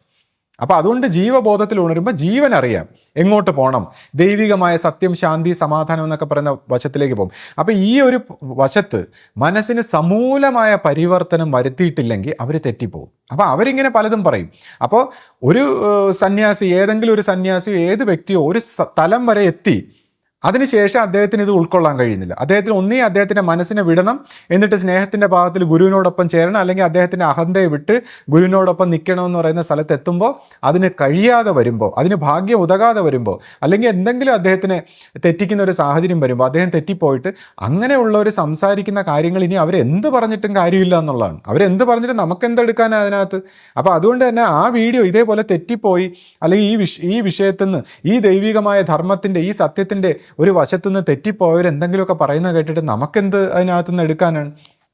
അപ്പോൾ തന്നെ ഈ തെറ്റിപ്പോകുന്ന പല മനുഷ്യരുടെ പ്രവർത്തനങ്ങൾ, ഇപ്പം നമ്മുടെ അധികാര സ്വഭാവത്തിലോ അല്ലെങ്കിൽ മറ്റിവിടെ പ്രവർത്തിക്കുന്ന ആൾക്കാരുടെയോ മനുഷ്യരുടെയൊക്കെ പ്രവൃത്തി കണ്ടിട്ടാണ് ഇവരെല്ലാവരും ഇങ്ങനെ പല കാര്യങ്ങളും വിലയിരുത്തുന്നത്. അപ്പോൾ ഈ മനുഷ്യരുടെ പ്രവൃത്തി എന്ന് പറഞ്ഞാൽ നമ്മളെപ്പോലത്തെ സാധാരണക്കാരായ മനുഷ്യരുടെ പ്രവൃത്തികൾ, നമ്മളെല്ലാം ശരിയാകാൻ വേണ്ടി വന്ന് നിൽക്കുന്നവരാണ്, നമ്മൾ ശരിയായിട്ടുള്ളവരല്ല. അപ്പോൾ ഇങ്ങനെ നമ്മൾ പ്രവർത്തിച്ച് വരുമ്പോൾ ശരിയും തെറ്റും ഒക്കെ ഉണ്ടായി വരുന്നുണ്ട്. ഇപ്പം ലോകത്തിൻ്റെ രീതിയിൽ നോക്കിക്കഴിഞ്ഞാൽ ഇപ്പോൾ രാഷ്ട്രീയ സ്വഭാവത്തിലായാലും ഭരണരംഗങ്ങളിലായാലും മറ്റ് സ്ഥാപനങ്ങളിലായാലും ഇപ്പൊ സ്വന്തമായിട്ട് ലാഭം ഉണ്ടാക്കുന്ന കമ്പനികളും സ്ഥാപനങ്ങളും അല്ലാതെ ഒരു വ്യക്തിക്ക് സ്വന്തമായിട്ട് ലാഭം ഉണ്ടാക്കുന്നവരൊക്കെ നല്ല രീതിയിൽ പ്രവർത്തിക്കുന്ന സ്ഥാപനങ്ങൾ ഒരുപാടുണ്ട്. എന്നാൽ ഒരു നോൺ പ്രോഫിറ്റ് ഓർഗനൈസേഷൻസ് ആ രീതിയിൽ പ്രവർത്തിക്കുന്ന, അല്ലെങ്കിൽ ഗവൺമെന്റ് രീതിയിൽ പ്രവർത്തിക്കുന്ന ഏത് സ്ഥാപനമാണ് ഇവിടെ നന്നായിട്ട് നടക്കുന്നത്? അപ്പോൾ അത്തരത്തിലുള്ള സ്ഥാപനങ്ങൾ നന്നായിട്ട് നടക്കണമെങ്കിൽ വലിയൊരു ആശയത്തിൻ്റെ പിൻബലം വേണം, വലിയൊരു ആത്മീയ വെളിച്ചം വേണം. എന്നിട്ട് ഒരു ഗുരുമാർഗത്തിൽ ആ ഗുരുവിന് ആത്മസമർപ്പണം ചെയ്ത് പ്രവർത്തിക്കുന്ന നല്ല മനസ്സുകളായിട്ടുള്ള ആൾക്കാർ വേണം. ഇപ്പം നോൺ പ്രോഫിറ്റ് ആയിട്ടുള്ള ഓർഗനൈസേഷനിൽ ഇതേപോലെ നല്ല രീതിയിൽ പ്രവർത്തിക്കണമെങ്കിൽ ഒരാൾക്ക് പ്രോഫിറ്റ് ഒന്നുമില്ല, ഒരാൾക്ക് നേട്ടമൊന്നും, ഭൗതികമായ നേട്ടങ്ങളൊന്നുമില്ല. അപ്പോൾ അയാൾ ആത്മീയമായ ഒരു കാര്യത്തിന് വേണ്ടി പ്രവർത്തിക്കുന്നെങ്കിൽ അതുപോലുള്ള സ്ഥാപനങ്ങൾ വിജയിക്കണമെങ്കിൽ മനുഷ്യർ ആത്മീയമായി ഉണർന്ന, വളരെ വെളിച്ചമുള്ള, ആത്മസമർപ്പണം ചെയ്യുന്ന, ഗുരുവിന് വേണ്ടി ജീവിക്കുന്ന ഒരു നല്ല മനുഷ്യ സമൂഹം ഉണ്ടായി വരണം. അപ്പോൾ എന്നാൽ മാത്രമേ ഈ പറഞ്ഞ സ്ഥാപനങ്ങളും ഇതെല്ലാം നന്നായി പോകും. അപ്പോൾ ഇത് ആരുടെയെങ്കിലും ഒരു വ്യക്തികളുടെ കുറ്റമല്ല, നമ്മുടെ മനുഷ്യ സമൂഹത്തിൻ്റെ മനസ്സിൻ്റെ ഒരു കുറ്റമാണെന്ന് ലോകത്തിലേക്ക് നോക്കിക്കഴിഞ്ഞാൽ നമുക്ക് മനസ്സിലാവുന്നതാണ്. അപ്പം അങ്ങനെയുള്ള ഒരു മനുഷ്യ സമൂഹത്തെ വളർത്തിയെടുക്കാനാണ് ഇവിടെ ഗുരു തലമുറകളായിട്ട് വളർത്തിയെടുക്കാനാണ് ഗുരു പരിശ്രമിച്ചിരിക്കുന്നത്. ഇപ്പോൾ ഈ കുറ്റം പറയുന്ന വ്യക്തികൾ, ഈ പരാതി പറയുന്ന വ്യക്തികളെല്ലാം കൂടി ഒരു സംഘടന ഉണ്ടാക്കി അവർ 4 പേര് ചേർന്ന് ഒക്കെ പ്രവർത്തിച്ചൊക്കെ തുടങ്ങി. പക്ഷേ അവരുടെ ആ സംഘടനയ്ക്ക് നിലനിൽക്കാൻ കഴിയുന്നില്ല. ഒന്നൊന്നുള്ള ഒരു സ്നേഹമോ ഐക്യമോ ഒന്നും വന്ന് അവർക്കത് നിലനിർത്താൻ കഴിയുന്നില്ല. ആ സംഘടനയിൽ തന്നെ സാമ്പത്തിക ക്രമക്കേടുകളൊക്കെ ആരോപിച്ച ഒരാളെ പുറത്താക്കി അദ്ദേഹം പിന്നെ മറ്റുള്ളവരെ സാമ്പത്തിക ക്രമക്കേടുകൾ, അല്ലെങ്കിൽ അദ്ദേഹം പല ന്യായീകരണങ്ങളൊക്കെ പറയുന്നു. പക്ഷേ അവർക്ക് പോലും ഒരുമിച്ച് പോകാൻ പറ്റുന്നില്ലെന്ന് അവരുടെ സംഘടനയുടെ പ്രവർത്തനം കൊണ്ട് അവർ തെളിയിച്ചതാണ്. അതായത് മനുഷ്യർ 4 പേരുണ്ടെങ്കിൽ 4 അഭിപ്രായമാണ്. അപ്പോൾ അവിടെയാണ് ഗുരു പറഞ്ഞത്, എപ്പോഴും ഒരു ഗുരു ഉണ്ടല്ലോ, ഗുരു ഉണ്ടെങ്കിലല്ലേ ഇത് പറ്റൂ. അപ്പോൾ ആ 4 പേരെയും, അപ്പോൾ നമ്മുടെ ഇപ്പോൾ ഈ ആശ്രമ സ്വഭാവത്തിൽ ഈ 4 പേരും അല്ലെങ്കിൽ 400 പേരും 400 അഭിപ്രായം പറയാതെ ഇതിനെ ഒത്തൊരുമിപ്പിച്ച് കൊണ്ടുപോകാൻ നമ്മളെ സഹായിക്കുന്നതെന്ന് വെച്ചാൽ ഗുരു ഉണ്ടല്ലോ. ആ ഗുരു എന്ന് പറയുന്ന ആ സത്യത്തിൻ്റെ ആ ഐക്യത്തിലാണ് നമ്മൾ പ്രവർത്തിച്ചു പോകുന്നത്. അപ്പോൾ അവിടെ തന്നെ വന്നിട്ട് ആ ഗുരു എന്ന് പറയുന്ന വിഷയത്തെ മാറ്റാനാണ് അവർ സംസാരിക്കുന്നത്. എന്താണ്, അവർക്ക് തന്നെ ഒരു സംഘടനാ സ്വഭാവത്തിൽ പ്രവർത്തിച്ചു പോകാൻ കഴിയുന്നില്ല, ഒരു ഗുരു ഇല്ലാതെ പറ്റുന്നില്ല എന്നുള്ളത് അവർ തെളിയിച്ചതാണ്. പക്ഷേ അതേ വിഷയത്തിൽ തന്നെ ആ ഗുരുമാർഗത്തെ തകർക്കാനായിട്ട്, അല്ലെങ്കിൽ ഗുരു എന്നുള്ള ഒരു ഐക്യത്തിൽ ഒരുപാട് ഒരു ഒരു ഒരു ആത്മീയമായിട്ടുള്ള ഒരു പരിണാമം വരുമ്പോൾ അതിനെ തകർക്കാൻ പരിശ്രമിക്കുന്നു. അതിനുശേഷം മറ്റു മനുഷ്യരുടെ നമ്മുടെയൊക്കെ പ്രവർത്തനങ്ങളെ വിലയിരുത്തിക്കൊണ്ട് ഇതിനെ അവഹേളിക്കാൻ ശ്രമിക്കുന്നു. അപ്പോൾ ഞാൻ പറഞ്ഞു, ഇത് മറ്റ് മനുഷ്യ സ്വഭാവത്തിലുള്ള നമ്മുടെ പ്രവർത്തനങ്ങൾ നമ്മളെല്ലാവരും ഒത്തൊരുമയോടെ ശ്രദ്ധിച്ച് പരസ്പരം പ്രാർത്ഥിച്ച് എല്ലാം പരിവർത്തനപ്പെടുത്തി എടുക്കണമെന്നാണ് ഗുരു നമ്മളെ പഠിപ്പിച്ചത്. അപ്പോൾ ആ രീതിയിൽ നമുക്ക് അതുപോലുള്ള കാര്യങ്ങൾ നമുക്ക് ആ രീതിയിൽ ചർച്ച ചെയ്യാം. മറ്റ് ഇവിടുത്തെ ബേസിക് ആയിട്ടുള്ള അടിസ്ഥാനപരമായിട്ടുള്ള കാര്യങ്ങളിൽ മറ്റു ബോധ വികാസം വരാത്ത വ്യക്തികളെ സംബന്ധിച്ച് അഭിപ്രായം പറയുമ്പോൾ അത് തെറ്റിപ്പോവും. അപ്പോൾ ഇനി ഏത് സന്യാസിയായാലും ആരായാലും ഇതിനെക്കുറിച്ചൊക്കെ തെറ്റായിട്ട് മാറി നിന്നൊക്കെ പരിഹസിക്കുന്ന അവർ ആ ബോധവികാസത്തിൻ്റെ ഭാഗത്ത് എത്താത്തത് കൊണ്ടാണ്. അപ്പോൾ അതുപോലുള്ള ആൾക്കാരുടെ കാര്യങ്ങളൊന്നും ഏറ്റെടുത്തുകൊണ്ട് നമുക്ക് മറുപടി പറയാൻ കഴിയില്ല. അപ്പം ഈ ഒരു സാഹചര്യത്തിലാണ് അവർ ഒരു മറുവാദം ഉന്നയിക്കുന്നത്. അപ്പൊ ഇങ്ങനെ പോകാൻ പറ്റുന്നില്ല. അപ്പൊ പിന്നെ ഗുരു പറഞ്ഞതുപോലെ ഒരു 4 പേരെയൊക്കെ വെച്ച് ഭരിക്കണമെന്ന് ഗുരു പറഞ്ഞിട്ടുണ്ടല്ലോ. ആ രീതിയിൽ പിന്നെ ഗുരുവിന്റെ ആശ്രമം ആ രീതിയിൽ നടത്തിയാൽ പോരെ? എന്തിനാണ് നിങ്ങൾ ഇത്രയും ഇരുന്ന് ന്യായീകരിക്കുകയും പറയുകയും ഒക്കെ ചെയ്യേണ്ട ആവശ്യമുണ്ടോ എന്നൊരു ചോദ്യം ഒരു ചെറുപ്പക്കാരൻ ഇപ്പോ ചോദിച്ചല്ലോ, ശ്രീയുടെ അടുത്ത് വാട്സാപ്പിൽ ചോദിക്കുന്നുണ്ടായിരുന്നു. അതിനെക്കുറിച്ച് ശ്രീ ഒന്ന് വിശദീകരിക്കുമോ? ഇപ്പൊ ഇതുപോലുള്ള കാര്യങ്ങൾ നമ്മൾ സംസാരിക്കുമ്പോൾ ഒരു ഗുരു എന്തിനിങ്ങനെ സംസാരിക്കുന്നു, അല്ലെങ്കിൽ ഗുരുവിൻ്റെ വാക്കുകൾ അല്ലെങ്കിൽ ഗുരുവിൻ്റെ രീതികൾ, ഇതെല്ലാം ഗുരുവിനോടൊപ്പം അടുത്ത് നിന്ന് പ്രവർത്തിച്ചിട്ടുള്ളവർക്ക് ഇതിനെ മനസ്സിലാവും. ഇപ്പോൾ ഗുരുവിനോടൊപ്പം ഇപ്പോൾ പുറമേക്ക് നിന്ന് ഗുരുവാണികളും മറ്റു കാര്യങ്ങളൊക്കെ മനസ്സിലാക്കി സംസാരിക്കുന്നവരെ സംബന്ധിച്ച് ഈ ഗുരുവിൻ്റെ രീതികൾ മനസ്സിലായിട്ടില്ലാത്തവരാണ്, യഥാർത്ഥ രീതികൾ. എന്നാൽ ഗുരുവിനോടൊപ്പം നേരിട്ട് അടുത്ത് നിന്ന് പ്രവർത്തിച്ചിട്ടുള്ളവർക്ക് ഒരു ഗുരു എങ്ങനെയാണ്, ഗുരു എന്താണ് സംസാരിക്കുന്നത് അല്ലെങ്കിൽ എന്തിനു വേണ്ടിയാണ് സംസാരിക്കുന്നതെന്നൊക്കെ മനസ്സിലാക്കാൻ പറ്റും. അതായത് ഗുരു ചിലപ്പോൾ എസ് എന്ന് പറയുമ്പോൾ, പരസ്യമായിട്ട് എസ് എന്ന് പറയുമ്പോൾ അതിൻ്റെ അർത്ഥം നോ ആയിരിക്കും. അത് ആ ശിഷ്യൻ ഗുരുവിൻ്റെ ഹൃദയത്തിനോട് കണക്ഷനുള്ള ശിഷ്യൻ ഗുരുവിൻ്റെ ആ ഹൃദയം മനസ്സിലാക്കി അന്നേരം പെരുമാറണം. അല്ലെങ്കിൽ ഗുരുവിൻ്റെ ആ നോട്ടം കൊണ്ട് ആ ഗുരുവിൻ്റെ ദേഷ്യം ആ ശിഷ്യന് മനസ്സിലാവും. അതുപോലെ തന്നെ ചിലപ്പോൾ ഗുരു നോ എന്ന് പറയുമ്പോൾ അത് എസ് ആയിരിക്കും. അപ്പം ഇതെല്ലാം ആ ഗുരുക്കന്മാരോട് നിന്ന് പ്രവർത്തിച്ചിട്ടുള്ളവർക്കേ അത് മനസ്സിലാവും. അപ്പം അങ്ങനെ ഒരു വശം. പിന്നെ കൂടാതെ ഇപ്പോൾ ഒരു ഗുരുവിൻ്റെ ഈ ആശയം നടപ്പാക്കാനൊക്കെ ആയിട്ട് ഇപ്പോൾ ഇവർ കുറച്ച് പേരൊക്കെ ഇങ്ങനെ സംസാരിച്ച് പ്രവർത്തിച്ചൊക്കെ വരുന്നു. അപ്പോൾ എന്താണ് ഈ ഗുരു എന്താണ്, അല്ലെങ്കിൽ ഈ ഗുരുവിൻ്റെ വലിപ്പം എന്താണ്, ഒരു കാലാന്തര ഗുരു എന്നൊക്കെ പറയുമ്പോൾ ആ ഗുരുവിൻ്റെ വിഷൻ എന്താണ്, ഇതൊന്നും മനസ്സിലാക്കാതെയാണ് ഈ ഗുരുവിൻ്റെ ആശയം നടപ്പാക്കാൻ ഇങ്ങനെ പരിശ്രമിക്കുന്നത്. അപ്പോൾ നമ്മളിങ്ങനെ ആശയം മനസ്സിലാക്കാൻ എന്നൊക്കെ പറഞ്ഞ് നമ്മളിങ്ങനെ പലതും പരിശ്രമിക്കുമ്പോൾ സംസാരിക്കുമ്പോൾ നമ്മളിപ്പോൾ പൊതുജനങ്ങൾ, ഈ സാധാരണ മനുഷ്യരെ നമുക്ക് പറ്റിക്കാൻ പറ്റും. ഈവൻ നമ്മളെപ്പോലും നമ്മൾ പറ്റിക്കും. നമ്മൾ സംസാരിക്കുമ്പോൾ നമ്മൾ എന്തിനാണ് സംസാരിക്കുന്നത് പലർക്കും അറിഞ്ഞുകൂടാ. കാരണം നമ്മുടെ മനസ്സിൻ്റെ ഈ എല്ലാ തലങ്ങളിലും കോൺഷ്യസ്, അല്ലെങ്കിൽ നമ്മൾ എന്താണ് ഈ ചെയ്യുന്നത് പറയുന്നത് നമുക്ക് അറിഞ്ഞുകൂടാ. നമ്മൾ ഒരു ഇമ്പൾസിൽ അങ്ങ് സംസാരിക്കും. അതാണ് ഞാൻ നേരത്തെ പറഞ്ഞത്, സ്നേഹമെന്ന ഇമോഷനിൽ പ്രവർത്തിക്കുന്നെങ്കിൽ മാത്രമേ അത് സമ്പൂർണ്ണമായ സത്യമായ പ്രവൃത്തിയാവൂ. മറ്റെല്ലാ പ്രവൃത്തികളിലും ഒരു ദുരുദ്ദേശം ഉണ്ടായിരിക്കും. അതിൻ്റെ കാരണം നമ്മുടെ അൺകോൺഷ്യസ് ആയതുകൊണ്ട്, നമ്മുടെ മനസ്സിൽ നമ്മൾ പൂർണ്ണമായും ഉണർന്നിട്ടില്ലാത്തതുകൊണ്ട് നമുക്കതിൻ്റെ കാരണം കാണാൻ പറ്റില്ല. നമ്മൾ പ്രവർത്തിക്കുന്ന കാര്യം മാത്രമേ നമ്മൾ അറിയൂ. നമ്മൾ എന്തിനാണ് ഇങ്ങനെ പ്രവർത്തിക്കുന്നത്, നമ്മുടെ ഉദ്ദേശം, യഥാർത്ഥത്തിൽ നമ്മുടെ ഉദ്ദേശം എന്താണ്, ഒരു ബോധമുള്ള മനുഷ്യനെ അത് മനസ്സിലാവും. എന്ത് ഇമോഷനാണ്, താൻ എന്ത് ഉദ്ദേശത്തിലാണ്, താൻ ഗുരുവിൻ്റെ കാര്യങ്ങൾ മനസ്സിലാക്കിയോ, താൻ ഇത് ശരിയായിട്ടാണോ പ്രവർത്തിക്കുന്നത്. കാര്യം ഒരു ഗുരുവിൻ്റെ ഇൻസൈറ്റ് എന്ന് പറഞ്ഞാൽ ഗുരു ഇങ്ങനെ സംസാരിച്ച ഗുരുവാണികളോ കുറച്ച് കാര്യങ്ങൾ കേട്ടിട്ടല്ല, ആ ഒരു ഉണർച്ച വരണം. അല്ലെങ്കിൽ ഇപ്പോൾ ഒരു ഉണർച്ച വന്ന എല്ലാം വ്യക്തമായിട്ട് ആത്മാനുഭവമുള്ള ഒരു സന്യാസിയെ പോലൊരു വ്യക്തി, വളരെയധികം വ്യക്തമായ ഉണർച്ച വന്ന ബോധതലങ്ങളെക്കുറിച്ചും ജാഗ്രത സ്വപ്ന സുഷുപ്തിയും എല്ലാം കടന്ന, അൺകോൺഷ്യസ് ആയിട്ടുള്ള എല്ലാ തലങ്ങളെയും കടന്ന ജ്ഞാനിയായ ഒരു സന്യാസി സംസാരിക്കുകയാണെങ്കിൽ നമുക്ക് പറയാം അത് സത്യമാണ്, അദ്ദേഹം പറയുന്നതിൽ കുറച്ച് കാര്യമുണ്ട്. അതേസമയം ഈ ബോധതലങ്ങളൊന്നും ഉണരാത്ത സാധാരണ മനുഷ്യർ സംസാരിക്കുമ്പോൾ അവരുടെ വ്യക്തിഗതമായ ചില ആവശ്യങ്ങളും ദുരുദ്ദേശങ്ങളും അസൂയയും ദേഷ്യവും പകയും വിദ്വേഷവും ഇത് അവരെ കൊണ്ട് പ്രവർത്തിപ്പിക്കുകയാണ്. അല്ലെങ്കിൽ അവരുടെ ഒരു ചുമ്മാ നിൽക്കുന്ന സമയത്ത് അവർക്ക് എന്തെങ്കിലും ഒരു പർപ്പസ് ഉണ്ടാക്കാൻ വേണ്ടി പ്രവർത്തിക്കുകയാണ്. ഇപ്പം നല്ല സക്സസ്ഫുള്ളായ മനുഷ്യർ, ജീവിതത്തിൽ നല്ല സക്സസ്സും ഉയർച്ചയൊക്കെ ഉള്ള മനുഷ്യർ ഇപ്പോൾ ഇതേപോലുള്ള കാര്യങ്ങൾ അവർ സംസാരിക്കാൻ വരില്ല. കാരണം അവർക്ക് അതിൻ്റെ ആവശ്യമില്ല. അവർക്ക് സക്സസ്, അവരുടെ കാര്യങ്ങളൊക്കെ ഉണ്ട്. അവർ വിചാരിക്കും എന്നാൽ ഈ കാര്യം നമുക്ക് മനസ്സിലായിട്ടില്ല, അത് തെറ്റായിട്ട് പോകണം, അത് അവരുടെ കാര്യം, അത് പോട്ടെ. അതേസമയം വളരെ എന്താണ് സാത്വികമായിട്ടുള്ള സന്യാസിമാർക്ക് മാത്രമേ ഈ വിഷയങ്ങൾ സംസാരിക്കാൻ യഥാർത്ഥത്തിലൊരു ഇമ്പൾസ് ഉണ്ടാവും. കാര്യം അവർക്ക് സത്യമായ ദൈവത്തിൻ്റെ ധർമ്മം നടപ്പാക്കണമെന്നൊക്കെ ഉള്ളത് ഉണർച്ച പ്രാപിച്ചവർക്കേ ഉണ്ടാവും. അല്ലാത്തവരെല്ലാം സംസാരിക്കുന്നെങ്കിൽ അവർക്ക് എന്തോ ദുരുദ്ദേശങ്ങളാണ്, അല്ലെങ്കിൽ അവരെന്തോ തെറ്റിദ്ധാരണയിലാണ്, അല്ലെങ്കിൽ അവർക്ക് ജീവിതത്തിൽ മറ്റ് കാര്യങ്ങളൊന്നും ഇല്ലാത്തതുകൊണ്ട് എന്തോ ഒരു പർപ്പസ് കണ്ടെത്താൻ നടക്കുകയാണ്. അല്ലാതെ ജീവിതത്തിൽ പർപ്പസും ലക്ഷ്യങ്ങളും കാര്യങ്ങളും ഉള്ള ആരും ഇത്തരത്തിൽ സംസാരിക്കില്ല. അപ്പോൾ അതുകൊണ്ട് തന്നെ ഈ രീതിയിലുള്ള സംസാരങ്ങളുടെ ഉദ്ദേശം എന്താണ്, താൻ എന്തിനാണ് പ്രവർത്തിക്കുന്നത്, ഇതൊന്നും അറിയാതെ പ്രവർത്തിച്ച് വരുന്ന അപകടം അത് തനിക്കും ജീവിതത്തിനും മറ്റുള്ളവർക്കും കുടുംബത്തിനും ഒക്കെ എത്രമാത്രം ദോഷകരമായിട്ട് ബാധിക്കുമെന്ന് മനസ്സിലാക്കണം. ഇപ്പോൾ ഈ ഒരു ഗുരുവിൻ്റെ ദീർഘവീക്ഷണത്തെക്കുറിച്ച് നമുക്ക് എന്തറിയാം? ഇത് സ്ഥാപനം ചെയ്ത ഗുരുവിനെ സംബന്ധിച്ച് അദ്ദേഹത്തിന് ഒരു ദീർഘവീക്ഷണം ഇല്ലാതെയാണോ ആ ഗുരു പോയത്? അപ്പോൾ ആ ഗുരുവിനെക്കുറിച്ച് നമ്മളൊന്ന് മനസ്സിലാക്കണ്ടേ, ആ ഗുരുവിൻ്റെ ആത്മീയ വളർച്ചയൊന്ന് നമ്മൾ ചിന്തിക്കണ്ടേ? ഇപ്പം തന്നെ യോഗ സമ്പ്രദായങ്ങളിലൊക്കെ ശ്രദ്ധിച്ചു കഴിഞ്ഞാൽ ഒരു വ്യക്തിക്ക് ഒരു പ്രത്യേക തലത്തിലേക്ക് ഉയർന്നു കഴിഞ്ഞാൽ അയാളുടെ പാസ്റ്റ് മൊത്തം എടുത്ത് നോക്കാൻ പറ്റും, അയാളുടെ ഫ്യൂച്ചർ കാണാൻ പറ്റും. പിന്നെ അടുത്ത ഒരു തലത്തിലേക്ക് പോയി കഴിഞ്ഞാൽ മറ്റൊരാളിൻ്റെ പാസ്റ്റ് മൊത്തം കാണാം, മറ്റൊരാളുടെ ഫ്യൂച്ചർ കാണാൻ പറ്റും. പിന്നെ ഇതിനേക്കാളും ഉയർന്ന സകലമായ ക്രിയേഷൻ്റെയും പാസ്റ്റും ഫ്യൂച്ചറും കാണാൻ പറ്റും. ഈ ധ്യാനത്തിൽ ഏറ്റവും ഉയർന്നു വരുന്ന ഒരു ഗുരുവിൻ്റെ ഒരു അവസ്ഥയാണ്. അപ്പോൾ ഒരു കാലാന്തര ഗുരുവിന് ക്രിയേഷൻ്റെ പാസ്റ്റും ഫ്യൂച്ചറും കാണാൻ പറ്റും. അപ്പോൾ 24 ചതുർയുഗങ്ങൾ ദീർഘമായിട്ടുള്ള കാര്യങ്ങളൊക്കെ കാണാൻ കഴിയുന്ന അത്രയും ദീർഘവീക്ഷണമുള്ള ഗുരുവിന് അതുപോലെ തന്നെ ഫ്യൂച്ചറിലേക്കുമുള്ള ദീർഘവീക്ഷണമുണ്ട്. അപ്പോൾ അങ്ങനെയുള്ള ഒരു ഗുരു വിഭാവനം ചെയ്ത ആശ്രമത്തിൽ ആ ഗുരുവിൻ്റെ ഇച്ഛയ്ക്ക് വിപരീതമായിട്ട് കാര്യങ്ങൾ നടക്കുന്നു എന്ന് ചിന്തിക്കുന്നത് മനുഷ്യൻ്റെ മൗഢ്യമായിട്ടുള്ള ചില ചിന്തകളാണ്.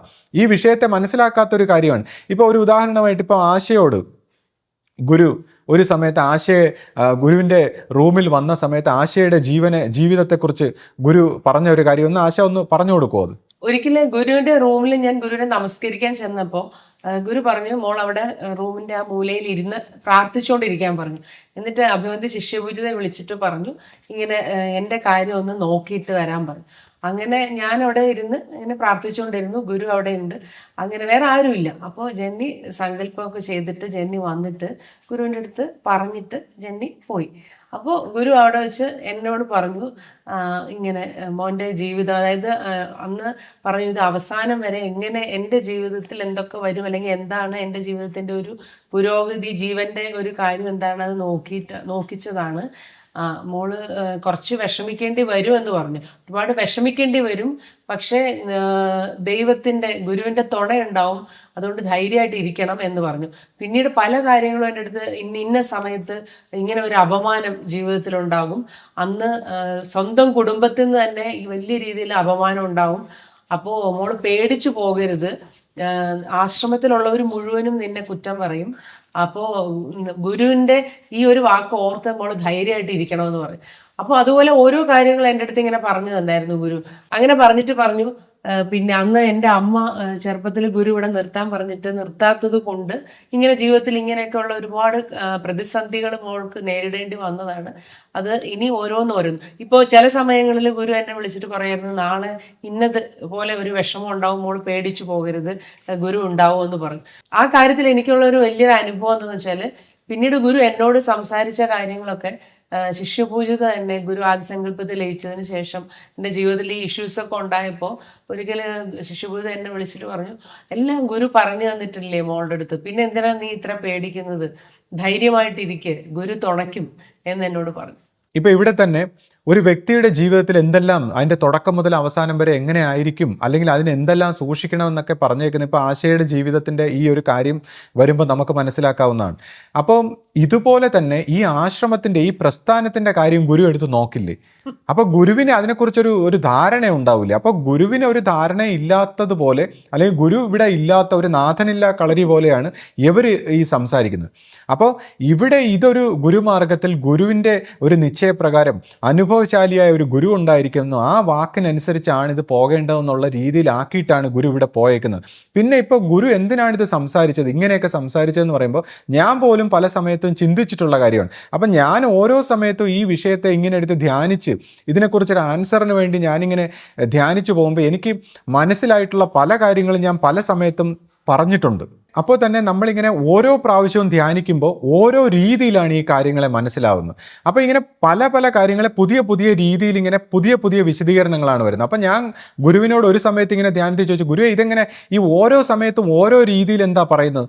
അപ്പോൾ ഗുരു പറഞ്ഞു, അത് ഈ മനസ്സിൻ്റെ തലത്തിൽ മനുഷ്യന് ഈ എല്ലാ കാര്യങ്ങളും അവർ മനസ്സിലായ ഒരു രീതിയിൽ ഒരു പാറ്റേൺ ആയിട്ട് ഇങ്ങനെ പോകണം. എന്നാൽ ഈ ബോധതലത്തിൽ ഉണർന്ന് ദൈവികമായിട്ടുള്ളൊരു തലത്തിൽ നമ്മൾ സംസാരിക്കുമ്പോൾ അപ്പോൾ ഇത് മാറ്റി മാറ്റി പറയും. അത് എന്തിനാണെന്ന് വെച്ചാൽ ഈ മനുഷ്യൻ ഈ മത സ്വഭാവത്തിലും മറ്റു രീതികളിലും ഇങ്ങനെ ഒരു പ്രത്യേക സ്വഭാവത്തിൽ പോയിട്ട് ഒരു പ്രത്യേക ഉറക്കത്തിൽ മെറ്റാഫിസിക്കൽ സ്ലീപ്പ് മനുഷ്യരാശിക്ക്, അത് മനുഷ്യൻ്റെ കുഴപ്പമല്ല, മനുഷ്യരാശിയുടെ ഒരു മനസ്സിന് ഇങ്ങനെ ഉറക്കം തൂങ്ങണം. കാര്യം നമ്മുടെ ജാഗ്രത അവസ്ഥ ഉറക്കമെന്നാണ്. സ്പിരിച്വൽ കൺസെപ്റ്റിൽ നമ്മുടെ ജാഗ്രത അവസ്ഥ ഉറക്കത്തിൻ്റെ ഭാഗം, നമ്മുടെ സ്വപ്നത്തിൻ്റെ കണ്ടിന്യൂറ്റിയാണ്. അപ്പോൾ ഈ മനുഷ്യൻ്റെ മനസ്സിന് ഈ ജീവിതം ഇങ്ങനെ തുടരണമെങ്കിൽ ഒരു കമ്പ്യൂട്ടർ പ്രോഗ്രാം പോലെ, ഒരു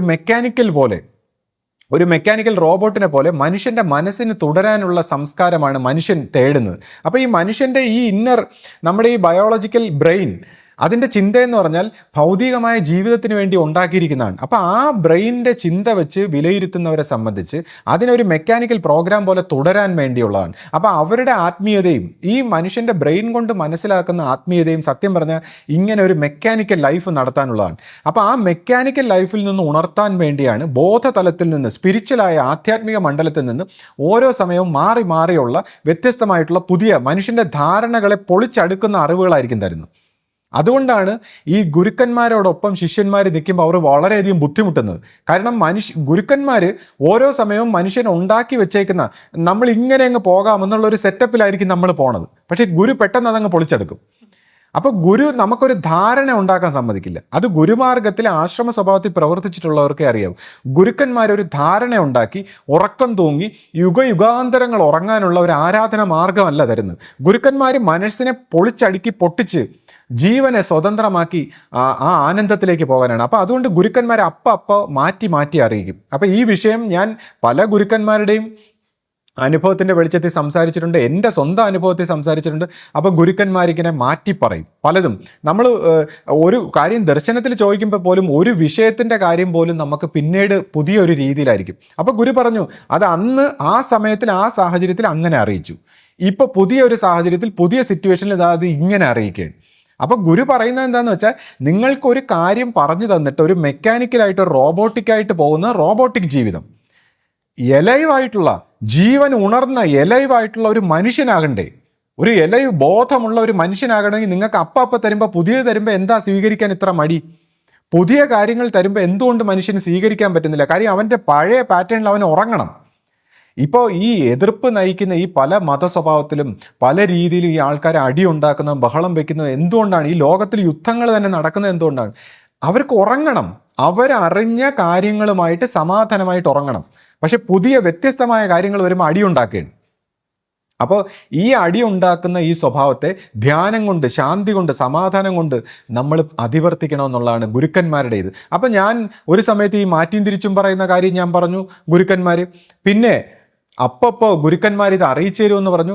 പിന്നെ മറ്റൊരു കാര്യം, ഇപ്പോൾ ലേറ്റസ്റ്റ് ആയിട്ട് ഇപ്പോൾ ഞാൻ ഇതിനെക്കുറിച്ച് ധ്യാനിച്ച് നോക്കുമ്പോൾ, കാരണം ഞാൻ മനസ്സിൽ വിചാരിച്ചു, ഗുരുവേ ഇത് ഇന്ന രീതിയിലാണെന്ന് ഗുരുവിന് വ്യക്തമായി അറിയാമായിരുന്നിട്ട് ഗുരു എന്തിനിങ്ങനെ സംസാരിച്ചു? ഞാനിങ്ങനെ പലപ്പോഴും ഗുരുവിനോട് ഇങ്ങനെ സംസാരിച്ചിട്ടുണ്ട്, മനസ്സുകൊണ്ട് ഇങ്ങനെ ധ്യാനത്തിലൊക്കെ ചോദിക്കുമ്പോൾ ഗുരു എന്തിനിങ്ങനെ പറഞ്ഞു? എനിക്ക് അത് വളരെ വിഷമം ഉണ്ടാക്കിയാണ്. കാരണം ഇത് ഇങ്ങനെയാണ്, ഈ ഗുരുമാർഗം ഇങ്ങനെയാണെന്ന് ഗുരു തന്നെ അനുഭൂതിയുള്ള ഗുരു ഉണ്ടായിരിക്കുമെന്ന് പറഞ്ഞേക്കുന്നു. പിന്നെ എന്നെ സംബന്ധിച്ച് എൻ്റെ അനുഭവ സ്വഭാവത്തിൽ എനിക്ക് പല രീതിയിൽ ഇത് മനസ്സിലാക്കി തന്നു. കൂടാതെ മനസ്സിൻ്റെ സമൂലമായ ഒരു പരിവർത്തനം എന്നൊരു ആബ്സെൻ്റ് ആയിട്ട് വരുമ്പോൾ ജീവബോധത്തിൽ എങ്ങനെ പരിണമിക്കുന്നു എന്നുള്ളത് എനിക്ക് വ്യക്തമായിട്ട് കാണിച്ചു തന്നു. ഒരു മനുഷ്യൻ സ്വന്തം മനസ്സിൻ്റെ ആ ഒരു പാറ്റേണിനെ അതിവർത്തിച്ചിട്ട് ഒരു മനസ്സിനെ ഒടുങ്ങിയതിന് ശേഷം ഒരു ജീവൻ എങ്ങനെ സ്വതന്ത്രമാക്കി ആ സത്യത്തിലേക്ക് സഞ്ചരിക്കുന്നു എന്നുള്ളൊരു അനുഭവം തന്നു. അപ്പം ഇങ്ങനെയാണ് ഇതിൻ്റെ പരിണാമം എന്നെല്ലാം മനസ്സിലാക്കി എന്നെക്കൊണ്ട് ഇതെല്ലാം ഈ രീതിയിൽ സംസാരിപ്പിച്ചതിന് ശേഷം ഇതേപോലുള്ളൊരു കാര്യത്തിന് ഞാൻ എങ്ങനെ വിശദീകരിക്കും? അപ്പം ഞാൻ ചോദിച്ചു, ഗുരു എന്തിനാണ് ഇത് ഇങ്ങനെ സംസാരിച്ചത്?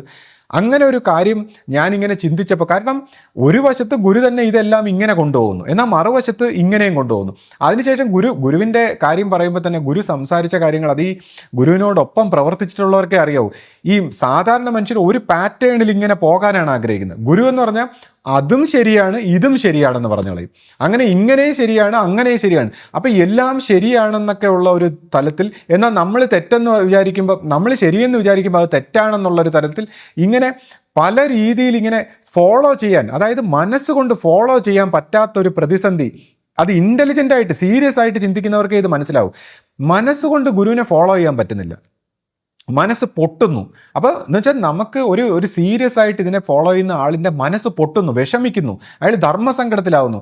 അപ്പോൾ ഇതെന്തിനാണ്, ഇതെന്താ ഗുരു ഇങ്ങനത്തെ ഒരു രീതി എന്ന് ചോദിക്കുമ്പോഴാണ് ആ മനസ്സ് ഒടുങ്ങിയിട്ടുള്ള ആ ശാന്തിയുടെ സത്യത്തിൻ്റെ വഴി. അപ്പോൾ ഗുരു ചിരിച്ചുകൊണ്ട് അതിന് മറുപടി പറയുമ്പോൾ അത് പറയണമെങ്കിൽ അതിൻ്റെ വേറൊരു കാര്യം, ഈ കാര്യം വിശദീകരിക്കണത് അത് മനസ്സിലാക്കണമെങ്കിൽ മറ്റൊരു ഗുരുവിൻ്റെ കാര്യം പറയാം. ഇപ്പോൾ ഓഷോയുടെ ആശ്രമത്തിലും ഓഷോ ഈ സ്പിരിച്വൽ ആയിട്ടുള്ള കാര്യങ്ങളൊക്കെ ഇങ്ങനെ സംസാരിക്കുമ്പോൾ അദ്ദേഹം ജൈന മത സ്വഭാവത്തിൽ ജനിച്ച ആളാണ്, കുടുംബപരമായിട്ട്. അപ്പോൾ അദ്ദേഹം പ്രശസ്തനായപ്പോൾ ഒരുപാട് ജൈന വിശ്വാസികൾ അദ്ദേഹത്തിൻ്റെ സ്പീച്ച് കേൾക്കാൻ ഇങ്ങനെ വന്നിരിക്കുന്നു. നിരന്തരം ജൈന മതവിശ്വാസികൾ വരുന്നു. അപ്പോൾ ഓഷോയ്ക്ക് മനസ്സിലായി ഇത് അദ്ദേഹം ജൈന മതവിശ്വാസിയായതുകൊണ്ട് ഇത് ജൈന സ്വഭാവത്തിലാക്കാൻ വേണ്ടി കുറച്ച് പേര് വന്നിരിക്കുകയാണ്. അപ്പോൾ അദ്ദേഹം വർത്തമാന മഹാവീരനെ പരിഹസിക്കാൻ തുടങ്ങി, ജൈന മതത്തെ പരിഹസിക്കാൻ തുടങ്ങി. അങ്ങനെ കുറച്ച് ദിവസമായപ്പോൾ ഈ ജൈന മതവിശ്വാസികളെല്ലാം പോയി. അപ്പോൾ അദ്ദേഹം പറഞ്ഞു, ഞാൻ പറയുന്നത് സീരിയസ് ആയിട്ട് ഈ ബോധവികാസത്തിൻ്റെ ആത്മബോധത്തിൻ്റെ കാര്യത്തിലേക്ക് താല്പര്യമുള്ളവർ വന്നാൽ മതി, അല്ലാത്തവർ വരുമ്പോൾ അവർ പോകാനുള്ള വഴി ഞാൻ തന്നെ പറയും. എൻ്റെ കുറേ സ്പീച്ച് കേൾക്കുമ്പോൾ വേണ്ടാത്ത ആൾക്കാരെല്ലാം ഇവിടെ നിന്ന് പോകും, വേണമെന്നുള്ളവർ നിന്നാൽ മതി. സത്യത്തിൻ്റെ വഴിയിലേക്ക് വരാത്തവർ ഈ പരമ്പരയിൽ കുമിഞ്ഞു കൂടിയ ഈ പരമ്പരയെ തന്നെ അവർ നശിപ്പിക്കും. അതുകൊണ്ട് അങ്ങനെയുള്ളൊരു പോകാൻ വേണ്ടിയുള്ള കാര്യവും ഞാൻ ചെയ്തു വെക്കും എന്ന് ഓഷോ പറഞ്ഞു. അപ്പം അതുപോലെ തന്നെ എൻ്റെ അമ്മയൊക്കെ എന്നോട് പറഞ്ഞിട്ടുണ്ട്, പണ്ട് കാലത്ത് ഗുരുവിൻ്റെ അടുത്ത് വരുന്ന സമയത്തും ഗുരു ഇതേപോലെ ചില ആൾക്കാർ, ഇവിടെ നിൽക്കാൻ പാടില്ലാത്ത ആൾക്കാർ വന്നാൽ അവർ പോകാനുള്ള കാര്യങ്ങളും പെരുമാറ്റങ്ങളും ഗുരു തന്നെ ചെയ്യും. കാരണം അവരോട് സ്നേഹമില്ലാത്തതുകൊണ്ടല്ല, കാരണം അവർ ഈ സത്യത്തിന് വേണ്ടി വന്നവരല്ല. ഭൗതികമായ നേട്ടങ്ങളും മറ്റു കാര്യങ്ങളും മറ്റ് രോഗശാന്തി അല്ലെങ്കിൽ എന്തെങ്കിലും കാര്യത്തിന് വന്നിട്ട് ഈ സത്യത്തിൻ്റെ ആത്മീയമായ തികഞ്ഞ ദൈവികമായിട്ടുള്ള ഈ ധർമ്മത്തിൻ്റെ രീതിയിൽ വളരാൻ പറ്റാത്തവരാണെങ്കിൽ അവരിവിടെ നിന്നിട്ട് പിന്നെ പ്രശ്നം ഉണ്ടാക്കും, ആശ്രമത്തെ നശിപ്പിക്കാൻ ശ്രമിക്കും. അപ്പം അങ്ങനെയുള്ളവർ വരുമ്പോൾ ഗുരു അവരങ്ങ് പോകാൻ, അവർ പോട്ടെ, അവരിതിന് മെച്ചുറായിട്ടില്ല, അവരുടെ ജീവൻ വളർന്നിട്ടില്ല, അവർ ഈ സ്വപ്നത്തിൽ നിന്ന് ഉണരാനുള്ള പക്വത എത്തിയിട്ടുള്ളവരല്ല, അവർക്ക് ഇനിയും ഒരുപാട് സ്വപ്നം കാണേണ്ടതുണ്ട്. അപ്പം അങ്ങനെയൊക്കെ ഉള്ള സാഹചര്യങ്ങൾ ഗുരു ഉണ്ടാക്കിയിട്ടുള്ളതായിട്ട് ഞാൻ കേട്ടിട്ടുണ്ട്. അപ്പം ഞാൻ ഈ വിഷയത്തെ ഗുരു എന്തുകൊണ്ട് ഇങ്ങനെ സംസാരിച്ചു എന്നൊക്കെ ചോദിച്ചപ്പോൾ എനിക്ക് മനസ്സിലായെന്ന് വെച്ചാൽ, ഗുരു പറയുന്നത് അത് ഈ വിഷയവുമായിട്ട് സീരിയസ് ആയിട്ട് മനസ്സിലാക്കിയിട്ടുള്ളവർ, ഈ വിഷയത്തെ സീരിയസ് ആയിട്ട് മനസ്സിലാക്കി ഹൃദയം കൊണ്ട് ഇത് മനസ്സിലാക്കിയിട്ടുള്ളവർക്ക് ഹൃദയം കൊണ്ട് ആ ഭക്തി കൊണ്ട് ഗുരുവിൻ്റെ ആ സാന്നിധ്യം മനസ്സിലാക്കാൻ പറ്റും. ഗുരു ശിഷ്യ പാരസ്പര്യത്തിൽ ഈ ഗുരുക്കന്മാർ ശിഷ്യന്മാർ എങ്ങനെ പരിണമിക്കുന്നു എന്നുള്ളത് അവർക്ക് മനസ്സിലാക്കാൻ പറ്റും. അവർ ഒരിക്കലും എന്ത് കണ്ടാലും കേട്ടാലും മറ്റെന്തും ചെയ്താലും അവരിതൊന്നും പിരിഞ്ഞു പോകില്ല. അപ്പോൾ ഈ ഒരു വിശ്വാസത്തിൽ ഹൃദയം കൊണ്ട് പരിവർത്തനപ്പെട്ട് ബോധം കൊണ്ട് വികസിച്ച് ശാന്തിയുടെ സത്യത്തിൻ്റെ വക്താക്കളായിട്ട് ആഗ്രഹിക്കുന്നവർക്ക്, പഴയ സ്വഭാവത്തിൽ, പഴയ ആൾക്കാരാണല്ലോ ഇതേപോലുള്ള കാര്യങ്ങൾ ഇവിടെ പിറകെ പോകുന്നത്. പുതിയ ആൾക്കാർ ഇനി വരുമ്പോഴത്തേക്ക് അവർ സത്യത്തിൻ്റെ ഓരോ പരിണമിച്ച ആൾക്കാരായിരിക്കും വരുന്നത്, അവരെ സംബന്ധിച്ച് പ്രശ്നമല്ല. പക്ഷെ പഴയ ആൾക്കാരെ സംബന്ധിച്ച് ജീവബോധത്തിൻ്റെ തലത്തിൽ വികസിച്ച് ഹൃദയം തുറന്ന് ഗുരുവിനെ സെൻസ് ചെയ്യാൻ, അല്ലെങ്കിൽ ഗുരുവിൻ്റെ വിഷൻ, അല്ലെങ്കിൽ ഗുരുവിൻ്റെ ഈ സത്യത്തെ മനസ്സിലാക്കാൻ, ഇതിൻ്റെ ദീർഘവീക്ഷണം മനസ്സിലാക്കാൻ, ആ ആത്മശാന്തിയുടെ സത്യത്തിൻ്റെ ദൈവികമായിട്ടുള്ള കാര്യങ്ങളൊക്കെ മനസ്സിലാക്കാനുള്ള ഒരു സെൻസിറ്റിവിറ്റി എത്താത്തവരെ സംബന്ധിച്ച് അവർക്ക് തെറ്റിപ്പോകാൻ പല കാരണങ്ങളുണ്ടാവും. അപ്പോൾ അത് പല കാര്യങ്ങളിൽ പിടിക്കാൻ തക്കവണ്ണമുള്ള സാഹചര്യങ്ങൾ ഗുരുക്കന്മാർ തന്നെ ഒരുക്കി വയ്ക്കുക. അത് ഗുരുക്കന്മാരുടെ ഒരു രീതിയാണ്. ഒന്നുകിൽ നിങ്ങൾ ഈ സത്യത്തിൻ്റെ വഴിയിലേക്ക് പരിണമിച്ച് നിങ്ങളുടെ ജീവനെ ഉയർത്തിയെടുത്തോളണം, അല്ലെങ്കിൽ ഈ പറയുന്നതൊക്കെ എന്തെങ്കിലും ഒരു കാര്യത്തിൽ പിടിച്ചിട്ടായിരിക്കും നിങ്ങൾ പോകുന്നത്. എന്തെങ്കിലും ഒരു വാക്കിലോ കാര്യത്തിലോ എന്തെങ്കിലുമൊക്കെ നമ്മൾ തെറ്റിദ്ധരിച്ച് പോകാൻ തക്കവണ്ണമുള്ള കാര്യങ്ങൾ കിട്ടും. അല്ലെങ്കിൽ ഇപ്പോൾ ജീവൻ്റെ അറിവിൻ്റെ വശത്ത് നമ്മളിത് തെളിച്ചെടുത്തില്ലെങ്കിൽ നമുക്കിതിനകത്ത് പിടിച്ചു നിൽക്കാൻ പറ്റില്ല. കാര്യം അങ്ങനെ അത്രയ്ക്ക് വിശാലമായ, അത്രയ്ക്ക് വലിപ്പമുള്ള ഒരു വിഷയമാണ് ഇത്. ഹൃദയം കൊണ്ട് മാത്രമേ ഈ ഗുരുമാർഗത്തിൽ ആ ദൈവികമായിട്ടുള്ള സത്യത്തിൻ്റെ ആ വഴി, ഹൃദയത്തിൽ സെൻസിറ്റിവിറ്റി ഉള്ളവർക്ക് മാത്രമേ ഇതിൽ പിടിച്ചിരിക്കാൻ പറ്റൂ. ഒരു പരിധി കഴിഞ്ഞാൽ, അത് പുതുതായിട്ട് വരുന്നവർക്കും പഴയ ആൾക്കാർക്കും എല്ലാവർക്കും ബാധകമാണ്. ഒരു പരിധി കഴിഞ്ഞാൽ പിന്നെ മനസ്സിൻ്റെ ബുദ്ധിയുടെ തലത്തിൽ പിടിച്ചു നിൽക്കുന്നവർക്ക് ഇതിൻ്റെ കൂടെ ഉയരാൻ പറ്റില്ല. അത് ആധ്യാത്മിക രംഗത്തുള്ള ഒരു അലിഖിത നിയമമാണ്. ഇപ്പോൾ എന്നോട് ഈ ചോദ്യം ചോദിച്ച ആ പയ്യൻ ഒരു ബുദ്ധിപൂർവമായിട്ട് ചിന്തിക്കുന്ന ഒരു രീതിയിൽ ചിന്തിച്ച് വന്ന, അയാൾ മറ്റൊരാളുടെ ഗൈഡൻസിൽ വളർന്നു വന്ന ആളാണ്. കാര്യം അയാൾ എന്നോടൊരു ചോദ്യം ചോദിച്ചപ്പോൾ തന്നെ എനിക്കത് മനസ്സിലായി. കാര്യം എൻ്റെ അടുത്ത് ചോദിച്ചു, ഈ ഗുരുശിഷ്യ ബന്ധമൊന്നും അല്ലാതെ ഈ ഗുരുമാർഗത്തിന് വലിയ ഒരു ഗോളാന്തര സ്വഭാവത്തിലുള്ള ഒരു വശമുണ്ട് എന്ന് എന്നോട് പറഞ്ഞു. അപ്പം തന്നെ എനിക്ക് മനസ്സിലായി ഈ ഗോളാന്തര സ്വഭാവത്തിൽ ഇദ്ദേഹത്തെ ആരാണ് ട്രെയിൻ ചെയ്തതെന്ന് എനിക്ക് മനസ്സിലായി. അതുപോലെ തന്നെ മറ്റൊരു ചെറുപ്പക്കാരൻ എന്നോട് വന്ന് അണു സ്വഭാവത്തിൽ ജീവൻ എങ്ങനെ പരിണമിക്കുന്നു എന്നൊക്കെ പറഞ്ഞുകൊണ്ട് ചോദിക്കേണ്ടായി. അപ്പോഴും എനിക്ക് മനസ്സിലായി അദ്ദേഹത്തെ ആരാണ് ട്രെയിൻ ചെയ്തത്. ഈ അണു സ്വഭാവത്തിലും ഗോളാന്തര സ്വഭാവത്തിലും ഈ രണ്ട് ചെറുപ്പക്കാരെ ആരാണ് ട്രെയിൻ ചെയ്തതെന്ന് എനിക്ക് മനസ്സിലായി. അപ്പം ശരിയാണ്, ആധ്യാത്മികത അണു മുതൽ അഖണ്ഡം വരെ എന്നുള്ളത് നമ്മുടെ ഗുരുവല്ല, അത് പണ്ടേ ആധ്യാത്മിക രംഗത്തുള്ള ഒരു സത്യമായ ഒരു കാര്യമാണ്. അണു മുതൽ അഖണ്ഡം വരെ ജീവന്റെ ഒരു പരിണാമം. അപ്പം ഈ ഒരു വിഷയത്തിൽ ഗുരുശിഷ്യ ബന്ധത്തിന് എന്താണ് പ്രസക്തി? അതാണ് ഗുരു ഇവിടെ നമ്മളെ എസ്റ്റാബ്ലിഷ് ചെയ്തത്. കാര്യം ഗുരുശിഷ്യ ബന്ധത്തിലൂടെയാണ് ഈ അണു മുതൽ അഖണ്ഡം വരെ എന്നുള്ള ജീവന്റെ പരിണാമത്തെ പൂർത്തീകരിക്കാനുള്ള ഒരു വഴി ഗുരുമാർഗമാണ്. അപ്പം ആ ഒരു വശത്തിൽ ഗുരുമാർഗം ആദ്യം എസ്റ്റാബ്ലിഷ് ചെയ്യണ്ടേ. കാര്യം ഗുരുമാർഗം എന്ന് പറയുന്ന ഈ സത്യത്തെ തന്നെ നിരാകരിച്ചുകൊണ്ട് പിന്നെ എന്താണ് മുതൽ അഖണ്ഡം വരെയുള്ള പരിണാമം? അപ്പം ഞാൻ ഈ ഗുരുമാർഗത്തെ എസ്റ്റാബ്ലിഷ് ചെയ്യുന്ന കാര്യങ്ങളാണ് സംസാരിച്ചുകൊണ്ടിരുന്നത്. അപ്പം ഈ വ്യക്തികൾ എന്നോട് വന്ന് പറഞ്ഞു ഈ ഗുരുമാർഗത്തെക്കുറിച്ചൊക്കെ സംസാരിക്കുക, ഈ അണു പിന്നെ ഒരാൾക്ക് ഗോളാന്തരം ഒരാൾക്ക് അണു. അപ്പം ഇങ്ങനെയൊക്കെ സംസാരിക്കുമ്പോൾ എനിക്ക് മനസ്സിലായി അത് എന്തുകൊണ്ട് അവരങ്ങനെ സംസാരിക്കുന്നു. അപ്പോൾ അത് ബുദ്ധി കൊണ്ട് ഒരാൾ ട്രെയിൻ ചെയ്തതാണ്. അപ്പോൾ ഈ ബുദ്ധി കൊണ്ട് ട്രെയിൻ ചെയ്തപ്പോൾ ഈ ആൽബർട്ട് ഐൻസ്റ്റീൻ ഏറ്റവും ബുദ്ധിമാനായിരുന്നു. പക്ഷേ അത് ബുദ്ധി ഉപയോഗിച്ച് അദ്ദേഹത്തിന് ഒരു ഗുരു ഇല്ലായിരുന്നു. ഗുരു ഉണ്ടായിരുന്നെങ്കിൽ അദ്ദേഹം ഒരു ബുദ്ധനായി മാറുമായിരുന്നു. അപ്പോൾ ഒരു ഗുരു ഇല്ലായിരുന്നുകൊണ്ട് അദ്ദേഹം വെർച്വലി ഒരു ഭ്രാന്തനെ പോലെ ആയി മാറുകയാണ് ഉണ്ടായത്. കാരണം അദ്ദേഹത്തിൻ്റെ ജീവിതത്തിൽ അദ്ദേഹം ബുദ്ധിപൂർവ്വം ഒരുപാട് തിയറികളൊക്കെ മനുഷ്യരാശിക്ക് സംഭാവന ചെയ്തെങ്കിലും സ്വന്തം ജീവിതത്തിൽ ഒരു ഭ്രാന്തനെ പോലെ ആയിപ്പോയി. അദ്ദേഹം പല ദിവസങ്ങളും കുളിക്കില്ല. അദ്ദേഹത്തിൻ്റെ റിലേഷൻഷിപ്പ് സ്റ്റാറ്റസ് വളരെ മോശമായിരുന്നു. അദ്ദേഹത്തിൻ്റെ പെരുമാറ്റങ്ങൾ, അദ്ദേഹത്തിൻ്റെ ചിട്ടവട്ടങ്ങളും എല്ലാം ബോറായിട്ട് ഉള്ള രീതിയിൽ അദ്ദേഹം ഒരു വെർച്വലി ഒരു ഭ്രാന്തനെ പോലെയാണ് ജീവിച്ചിരുന്നത്. അപ്പോൾ ആ ഭ്രാന്തനെ പോലെ ആയത് എന്തുകൊണ്ടാണ്? ഓവറായിട്ട് ഈ ബ്രെയിനിനെ ഉപയോഗിച്ചുകൊണ്ട് ആധ്യാത്മികത പോലും സ്പിരിച്വാലിറ്റി പോലും ബ്രെയിനിനെ ഉപയോഗിച്ചുകൊണ്ട് ഓവറായിട്ട് തിങ്ക് ചെയ്തപ്പോൾ ഉണ്ടായ കുഴപ്പമാണ്. അപ്പം ഞാൻ ഈ കുട്ടികളടുത്തും പറയുന്ന ഇതാണ്, ബ്രെയിൻ ഉപയോഗിച്ചുകൊണ്ട് നമ്മുടെ ഈ ബ്രെയിൻ എന്ന് പറഞ്ഞാൽ നമ്മുടെ അത്യാവശ്യമായ ഭൗതികമായിട്ടുള്ള ജീവിത കാര്യങ്ങളെല്ലാം ഹാൻഡിൽ ചെയ്യാനുള്ള എക്യുപ്മെൻ്റാണ്. അതിനെ വെച്ചുകൊണ്ട് ആധ്യാത്മികമായിട്ടുള്ള ഗഹനമായിട്ടുള്ള കാര്യങ്ങളൊക്കെ നമ്മൾ ഹാൻഡിൽ ചെയ്യാൻ തുടങ്ങി ആ പ്രോസസ്സർ ഡാമേജായി. നമ്മുടെ പ്രോസസ്സറാണ് ബ്രെയിൻ എന്ന് പറയുന്നത്. അത് ഡാമേജായി, അത് ചൂട് പിടിച്ച് ഡാമേജായി അതിന് ഭ്രാന്താകുന്നതാണ്. പിന്നെ അത് ഇല്യൂഷനും ഹാലൂസിനേഷനും തോന്നിയ പോലെ കാര്യങ്ങൾ ചെയ്യുന്നതാണ്. അപ്പോൾ ബുദ്ധി ഒരുപാട് ഉപയോഗിച്ച് കഴിഞ്ഞാൽ ഭ്രാന്താകുന്നതാണ്. എന്നാൽ ബുദ്ധി ഉപയോഗിച്ചുകൊണ്ട് ശാസ്ത്രീയമായ വഴികളുണ്ട്. ഇപ്പോൾ ആധ്യാത്മികമായ രംഗത്ത് തന്നെ ശാസ്ത്രീയമായ വഴികളുണ്ട്. ഇപ്പോൾ ക്വാണ്ടം മെക്കാനിക്സ് എന്നൊക്കെ പറയുന്ന ഭാഗത്ത് ഇതൊന്നും പുതിയ ഭൗതികമായിട്ടുള്ള ശാസ്ത്രീയകാരന്മാർ അത് അത്രത്തോളം അംഗീകരിച്ചിട്ടില്ല. അവർ അംഗീകരിച്ച് തുടങ്ങുന്നതേ ഉള്ളൂ. കാര്യം ക്വാണ്ടം മെക്കാനിക്സിൽ ഒബ്സർവറിനെ വെച്ചുകൊണ്ടാണ് ഈ ലോകത്തെ വിലയിരുത്തുന്നത്. അപ്പോൾ ആ രീതിയിൽ ഈ ഒബ്സർവ്ഡ് ആയിട്ടുള്ള ഭൗതികമായിട്ട് നമ്മൾ കാണപ്പെടുന്ന കാര്യങ്ങളെ വെച്ചുകൊണ്ടുള്ളതാണ് ഭൗതിക ശാസ്ത്രം. പക്ഷേ ക്വാണ്ടം മെക്കാനിക്സിൽ അവർ ഒബ്സർവറിനെ വെച്ചുകൊണ്ടാണ്. അപ്പോൾ അത് ഭാരതത്തിലെ ആത്മീയ ശാസ്ത്രവുമായിട്ട് മാച്ച് ചെയ്ത് തുടങ്ങി. അതായത് സീർ, കാണുന്നവനെ വെച്ചുകൊണ്ട് വിലയിരുത്തുന്ന ക്വാണ്ടം മെക്കാനിക്സിലൊക്കെ സയൻസ് ഇതിനോട് അടുത്ത് വരുന്നു. പക്ഷേ ഈ സയൻസിനെ കൺവെൻഷണൽ ആയിട്ടുള്ള സയൻസുകാർ അംഗീകരിച്ചിട്ടില്ല. അത് അവർ അംഗീകരിച്ച് തുടങ്ങുന്നേ ഉള്ളൂ. അപ്പോൾ സയൻസ് എന്ന് പറയുമ്പോൾ പോലും ഒരു വ്യത്യസ്തമായ ശാസ്ത്രമാണ്. അപ്പോൾ ഈ സീർ, കാണുന്നവനെ ബേസ് ചെയ്തുകൊണ്ട്, ഹൃദയത്തിനെ ബേസ് ചെയ്തുകൊണ്ട്, ശാന്തിയുടെ ഒബ്സർവ് ചെയ്യുന്നുകൊണ്ടുള്ള ഒരു പുതിയ ശാസ്ത്രം. അപ്പോൾ ആത്മീയ രംഗത്ത് വരുമ്പോൾ ഒരു പുതിയ ശാസ്ത്രം, അവയർനെസ്സിൻ്റെ ശാസ്ത്രം, മനസ്സിനെ അതിവർത്തിച്ചുകൊണ്ടുള്ളൊരു ശാസ്ത്രം. അപ്പോൾ ഈ ഒരു ശാസ്ത്രത്തിലേക്ക് വികസിക്കുന്നില്ലെങ്കിൽ അത് ഭ്രാന്തായി പോകും. അപ്പോൾ അങ്ങനെയുള്ള ഒരുപാട് ബുദ്ധി ചെലുത്തുന്ന ആൾക്കാർക്ക് അവർ ബുദ്ധി ചെലുത്തുമ്പോൾ ഇതേപോലുള്ള പല വാക്കുകളിലൊക്കെ കയറി പിടിച്ച് ഗുരുമാർഗത്തെ അവർക്ക് സംശയിക്കാൻ ഒരു കാരണം കിട്ടേണ്ട, എന്തെങ്കിലും ഒരു കാരണത്തിൽ പിടിച്ചുകൊണ്ട് അവർ സംശയിക്കും. പക്ഷെ ഗുരുമാർഗം എന്ന് വെച്ചാൽ ഗുരു അപ്പോൾ തിരുത്തുകയും അപ്പോൾ വാക്കുകൾ തരികയാണ് ചെയ്യുന്നത്. അങ്ങനെയാണ് ഗുരുമാർഗം. കാരണം ഗുരുവിനെ മനസ്സിലാക്കിയിട്ടുള്ളവർ ധ്യാനിക്കുമ്പോൾ, എന്നെപ്പോലുള്ളവർ ധ്യാനിക്കുമ്പോൾ പോലും ഓരോ കാര്യങ്ങൾക്കും അപ്പോൾ പുതിയ മറുപടികളാണ് കിട്ടുന്നത്, ഓരോ സാഹചര്യത്തിനും. അപ്പോഴാണ് നമ്മൾ മനസ്സിലാക്കുന്നത് ഇത് എലൈവായിട്ടുള്ള ഗുരുമാർഗമാണ്, ഇത് മനസ്സിനെ അതിവർത്തിച്ചിട്ടുള്ള സത്യമാണ്, ഇത് മെക്കാനിക്കലായിട്ട് മനുഷ്യനെ റോബോട്ടിക്കായിട്ട് നമുക്ക് കാര്യങ്ങളെല്ലാം മനസ്സിലായി എന്ന് പറഞ്ഞ് സ്ലീപ്പ് ചെയ്യാൻ നമ്മൾ അനുവദിക്കില്ല. ഓരോ നിമിഷവും അലേർട്ടായിക്കൊണ്ട് നമ്മൾ എലൈവായിട്ടുള്ള മനുഷ്യനായിട്ടിരിക്കേണ്ടി വരുന്നു. നമുക്കൊരു റോബോട്ടാവാൻ അനുവദിക്കില്ല. ഒരു മതസ്വഭാവത്തിലോ എന്തെങ്കിലും ഒരു തത്വസംഹിത തന്നിട്ട് നമ്മളെ റോബോട്ടാവാൻ അനുവദിക്കുന്നതല്ല ഗുരുമാർഗം.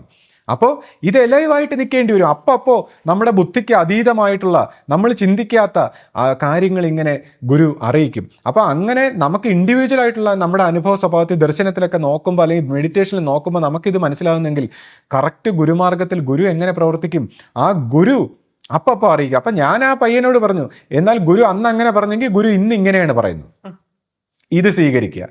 കാരണം നിങ്ങൾ നിങ്ങളുടെ ബുദ്ധിയിൽ ഓരോന്ന് മനസ്സിലാക്കി അല്ലെങ്കിൽ നിങ്ങൾക്ക് മനസ്സിലായ കാര്യം ഫോളോ ചെയ്യാനല്ല. ഇപ്പൊ ഗുരു ഇവിടെ ഇങ്ങനെയാണ് അറിയിക്കുന്നത്. കാര്യം ഇത് കാലാന്തര ഗുരുവായ നവജ്യോതി ശ്രീ കരുണാകര ഗുരുവിന്റെ ആശ്രമമാണെങ്കിൽ ഇപ്പൊ ഗുരു ഇങ്ങനെയാണ് ഇവിടെ അറിയിക്കുന്നത്. അത് നമ്മൾ ഫോളോ ചെയ്യുക. അപ്പോൾ ഈ ഗുരുശിഷ്യ ബന്ധത്തിൽ ഗുരുവും ശിഷ്യനും ഒന്നാകുന്നത് ഈ പറയുന്ന അഹം ബ്രഹ്മാസ്മിയുടെ തലത്തിലല്ല.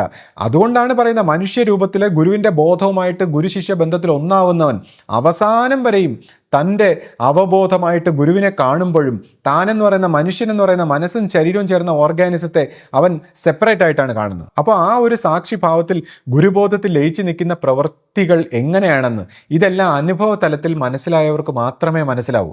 അത് പറഞ്ഞറിയിക്കാൻ പറ്റുന്ന കാര്യങ്ങളല്ല. പക്ഷേ എന്നാലും തൻ്റെ ഗുരുവിൽ വിശ്വാസമുണ്ടെങ്കിൽ, തൻ്റെ ഗുരുവിൻ്റെ കാലാന്തര സ്വഭാവത്തിൽ വിശ്വാസമുണ്ടെങ്കിൽ, തൻ്റെ ഗുരുവിൻ്റെ പ്രസ്ഥാനത്തിൽ വിശ്വാസമുണ്ടെങ്കിൽ ഹൃദയമുള്ളവരെ സംബന്ധിച്ച് ഇതൊന്നും ഒരു പ്രശ്നമല്ല. അവർ മറ്റു മനുഷ്യരുടെ പ്രവർത്തനങ്ങളോ മറ്റു കാര്യങ്ങളൊന്നും ഇതിൻ്റെ മേലെ കൂട്ടിക്കൊഴിക്കില്ല. ഇപ്പം ആശ്രമം എന്ന് പറയുമ്പോൾ തന്നെ പ്രസ്ഥാനത്തിലുള്ള മറ്റ് സ്ഥാപനങ്ങളോ അല്ലെങ്കിൽ മറ്റ് കാര്യങ്ങളോ ഒന്നും അല്ല. ആശ്രമം ആധ്യാത്മികമായിട്ടുള്ള ഒരു പരിവർത്തനത്തിൻ്റെ കേന്ദ്രമാണ്. സ്ഥാപനങ്ങളും മറ്റതൊക്കെ നമുക്ക് ജീവിതമാർഗമായിട്ട് നമുക്ക് വളരാനുള്ള ചില ഭൗതികമായ സാഹചര്യങ്ങളാണ്. അത് വികസിച്ച് വരണമെങ്കിൽ അതിന് ഓരോരുത്തരും മാറണമെന്നുള്ളതാണ്. അത് ഏതെങ്കിലും ഒരു വ്യക്തിയോ അധികാരിയോ അല്ലെങ്കിൽ കുറച്ച് പേരുടെ കാര്യമല്ല.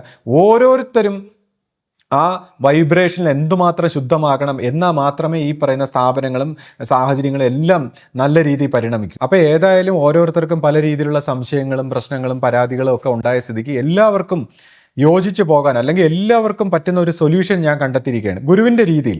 അതായത് നമുക്ക് തോന്നിയ രീതിയിൽ അടിയുണ്ടാക്കുക, പരസ്പരം വഴക്ക് കൂടുക, പരിഹസിക്കുക, കുറ്റം പറയുക, അങ്ങനെയുള്ള അല്ലല്ലോ ഗുരു കാണിച്ചു തന്ന വഴി. ഗുരു കാണിച്ചു തന്ന സ്നേഹത്തിൻ്റെയും ശാന്തിയുടെയും സത്യത്തിൻ്റെയും വഴിയാണ്. ഇപ്പോൾ തന്നെ ഒരു ഗുരുവാണിയുണ്ട്, മറ്റൊരാളിൽ ഇങ്ങനെ കുറ്റങ്ങൾ കാണുകയാണെങ്കിൽ നിങ്ങൾ എന്ത് ചെയ്യണം? അപ്പോൾ ഗുരു പറഞ്ഞു, നിങ്ങൾ നിരന്തരം അയാൾക്ക് വേണ്ടി കുറച്ചു നേരം പ്രാർത്ഥിക്കണം. അങ്ങനെ പ്രാർത്ഥിക്കുമ്പോൾ ഒരു അവസരം വരും, അപ്പോൾ നിങ്ങൾ പറയണം, അത് അയാൾ എടുക്കും. അങ്ങനെ പ്രാർത്ഥിച്ചത് പോകുമ്പോൾ നിങ്ങളിൽ നിന്നും അയാളിൽ നിന്നും ആ കുറ്റം പോകും. കാര്യം നിങ്ങളിലും ആ ഒരു കുറവുണ്ടായിരുന്നു എന്ന് ഗുരു പറയുകയാണ്. അതായത് നമ്മൾ ഈ ലോകത്തിൽ എന്തെല്ലാം കുറ്റങ്ങൾ കാണുന്നോ അതിൻ്റെ ഒരു എലമെൻ്റ് നമ്മളിലും ഉണ്ടെന്നാണ് പറയുന്നത്. കാരണം അതിനുവേണ്ടി നമ്മൾ പ്രാർത്ഥിക്കുമ്പോൾ നമ്മളിൽ നിന്നും ആ കുറ്റം പോകും. കാരണം ഇപ്പോൾ നല്ല രീതിയിൽ ആധ്യാത്മികമായി ഉണർന്ന ഒരു വ്യക്തിയെ സംബന്ധിച്ച് അയാൾ കുറ്റം കാണില്ല. അയാൾ ഇതൊരു മനുഷ്യൻ്റെ അറിവില്ലായ്മയായിട്ടോ ഒരു കുറവായിട്ടോ, അതിനുശേഷം അയാൾക്ക് ദേഷ്യം പെട്ടെന്ന് വന്നാലും, പ്രവൃത്തിയിൽ ദേഷ്യം വന്നാൽ പോലും അയാൾക്ക് പിന്നീട് കാരുണ്യമാണ്. അയാളത് പ്രാർത്ഥിക്കുകയാണ് ചെയ്യുന്നത്. ഇതെന്താണോ ഇതിന് നന്മ വരേണ്ട അയാൾക്ക് വരണമേ, ഈ തെളിച്ചം കിട്ടണമേ. അപ്പോൾ ഇത് കുറ്റവും കുറവും ആയിട്ട് നമ്മൾ കാണുന്നു എങ്കിൽ അതിൻ്റെ കുറവ് നമ്മളിലുണ്ട്. അപ്പോൾ നമ്മളത് പ്രാർത്ഥിക്കുക എന്നുള്ളതാണ് ഗുരു കാണിച്ചു തന്ന വഴി. അപ്പോൾ അല്ലാതെ ഗുരു ഈ യുദ്ധം ചെയ്ത് പരസ്പരം അങ്ങോട്ടും ഇങ്ങോട്ടും അടിച്ച് തിരിച്ച് പക ഉണ്ടായി പ്രവർത്തിച്ച് ഒന്നിനെയും നന്നാക്കാൻ ഗുരു പറഞ്ഞിട്ടില്ല. അപ്പോൾ ഗുരു സ്നേഹത്തിൻ്റെ ഭാഷയിലാണ്, ശാന്തിയുടെ ഭാഷയിലാണ്, സത്യത്തിൻ്റെ ഭാഷയിലാണ്. ആ ദൈവികമായ ആ സത്യം, ഗുരു ആകുന്ന സത്യം നമ്മളോടൊപ്പം നല്ല പ്രവൃത്തിയിലേ നിൽക്കൂ. ഇപ്പം തന്നെ ആരെങ്കിലും നശിക്കണമെന്നോ അല്ലെങ്കിൽ എന്തെങ്കിലും നെഗറ്റീവായിട്ടുള്ള ഒരു ഇമോഷനിൽ പ്രാർത്ഥിച്ചാൽ ഒരിക്കലും നമുക്ക് ഗുരുവിൻ്റെ ഗ്രേസ് കിട്ടില്ല. ഗുരു നമ്മളെ കൂടെ വരില്ല. പരമമായ ദൈവമായിട്ടിരിക്കുന്ന സത്യമായിട്ടുള്ള ആ അവയർനെസ് നല്ല സത്യമായ പ്രവൃത്തികളിൽ മാത്രമേ നമ്മളോടൊപ്പം യോജിക്കൂ. ഇപ്പം പ്രാർത്ഥനയിൽ തന്നെ നമ്മൾ നല്ല പ്രാർത്ഥനകൾ ചെയ്താൽ മാത്രമേ ഗുരുവിൻ്റെ ഗ്രേസ് നമ്മളോടൊപ്പം വരൂ. മറ്റ് ഏതെങ്കിലും ദേവീ ദേവ സ്വഭാവത്തിലൊക്കെ പ്രാർത്ഥിക്കുന്ന പോലെ അല്ല. അതിലാണെങ്കിൽ നമുക്ക് ദേഷ്യത്തിനും പകയ്ക്കും വിദ്വേഷത്തിനും കുതന്ത്രത്തിനും കൂടോത്രത്തിനും ഒക്കെ ആ ശക്തികളുണ്ടാവും.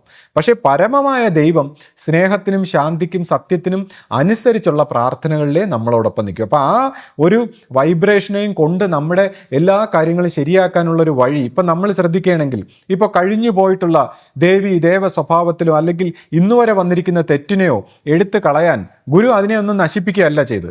നമ്മുടെ ഇപ്പോൾ ആ സങ്കല്പം ശ്രദ്ധിച്ചു കഴിഞ്ഞാൽ എല്ലാവിധ ദൈവ പരമ്പരയും ദേവി പരമ്പരയും ഗുരു പരമ്പരയും ഋഷി പരമ്പരയും അങ്ങനെ സകലതും അതിനെല്ലാം എന്ത് നന്മയാണോ കിട്ടി അതിലെല്ലാം ആ ഗുരുവിൻ്റെ സങ്കല്പം വന്ന് ഈ സൗരയുധത്തിൻ്റെ കർമ്മശേഷി എന്നുള്ള രീതിയിലാണ് ഗുരുവിൻ്റെ സങ്കല്പം. അപ്പോൾ ഗുരു ഒന്നിനെയും നശിപ്പിച്ച് കളയാനുള്ളതല്ല, എല്ലാത്തിനെയും തിരുത്തി ശുദ്ധമാക്കി എടുക്കുന്ന കാര്യമാണ് ഗുരു നമ്മളെ പഠിപ്പിച്ചത്. അപ്പോൾ ആ അർത്ഥത്തിൽ നോക്കുകയാണെങ്കിൽ ഇപ്പോൾ റിബല്യസ് ആയിട്ട് ചിന്തിക്കുന്ന വ്യക്തികൾ ഇവിടെ ഇപ്പോൾ ശിഷ്യപൂജിത തെറ്റാണ്, അല്ലെങ്കിൽ ഏതെങ്കിലും പ്രധാനപ്പെട്ട സ്വാമി തെറ്റാണ്, അല്ലെങ്കിൽ മറ്റ് പരമ്പരയിലുള്ള ആൾക്കാർ തെറ്റാണ് എങ്കിൽ അതിനെ തിരുത്താനുള്ള കാര്യം, അവരത് തെറ്റാണ്, അത് കുറ്റക്കാരായിട്ട് കാണുന്നെങ്കിൽ അതിൻ്റെ എലമെൻ്റ് അവരിലും ഉണ്ട്.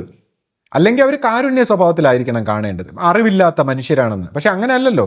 അപ്പോൾ ശത്രുക്കളെ പോലെ കാണുന്ന അതിൻ്റെ എലമെൻ്റ് അവരിലും ഉണ്ട്. അപ്പോൾ ഇത് അവരിൽ നിന്നും മാറാൻ അവരെന്ത് ചെയ്യണം? നമ്മൾ ഈ എല്ലാവിധ ദേവപരമ്പരയും ദേവി പരമ്പരയും എന്നും പറഞ്ഞ് സങ്കല്പിച്ച നിങ്ങൾ റിബല്യസ് ആയിട്ടുള്ള വ്യക്തികൾ ഇപ്പോൾ അത്രത്തോളം കാരുണ്യത്തോടെ നിങ്ങൾക്ക് ഈ പ്രസ്ഥാനത്തെയും പരമ്പരയും എല്ലാവരെയും ശരിയാക്കണമെന്നുണ്ടെങ്കിൽ, അല്ല ചുമ്മാ നശിപ്പിക്കാനുള്ള കള്ളത്തരം മാറ്റി വയ്ക്കൂ, യഥാർത്ഥത്തിൽ നന്നാക്കാനുള്ള ഒരു ആത്മാർത്ഥത ഉണ്ടെങ്കിൽ നമുക്ക് പ്രാർത്ഥിക്കാം. റിബല്യസ് ആയിട്ടുള്ള എല്ലാവരും കൂടെ പ്രാർത്ഥിക്കാം.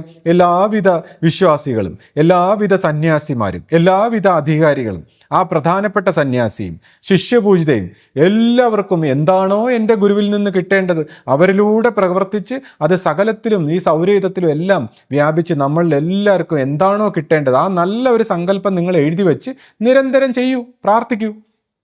ഗുരുവിനെയും സ്നേഹിച്ചുകൊണ്ട് നിരന്തരം ഈ സങ്കല്പം ചെയ്യും. എല്ലാവരും നന്നാവട്ടെ, അപ്പം നമ്മളും നന്നാവും, നമ്മുടെ എലമെൻറ്റും നന്നാവും, നമ്മൾ ശുദ്ധമാവും. അല്ലാതെ വൈരാഗ്യത്തിൻ്റെയും പകയുടെയും സ്പർദ്ധയുടെയും കാര്യം പറഞ്ഞിട്ട് എന്ത് കാര്യം?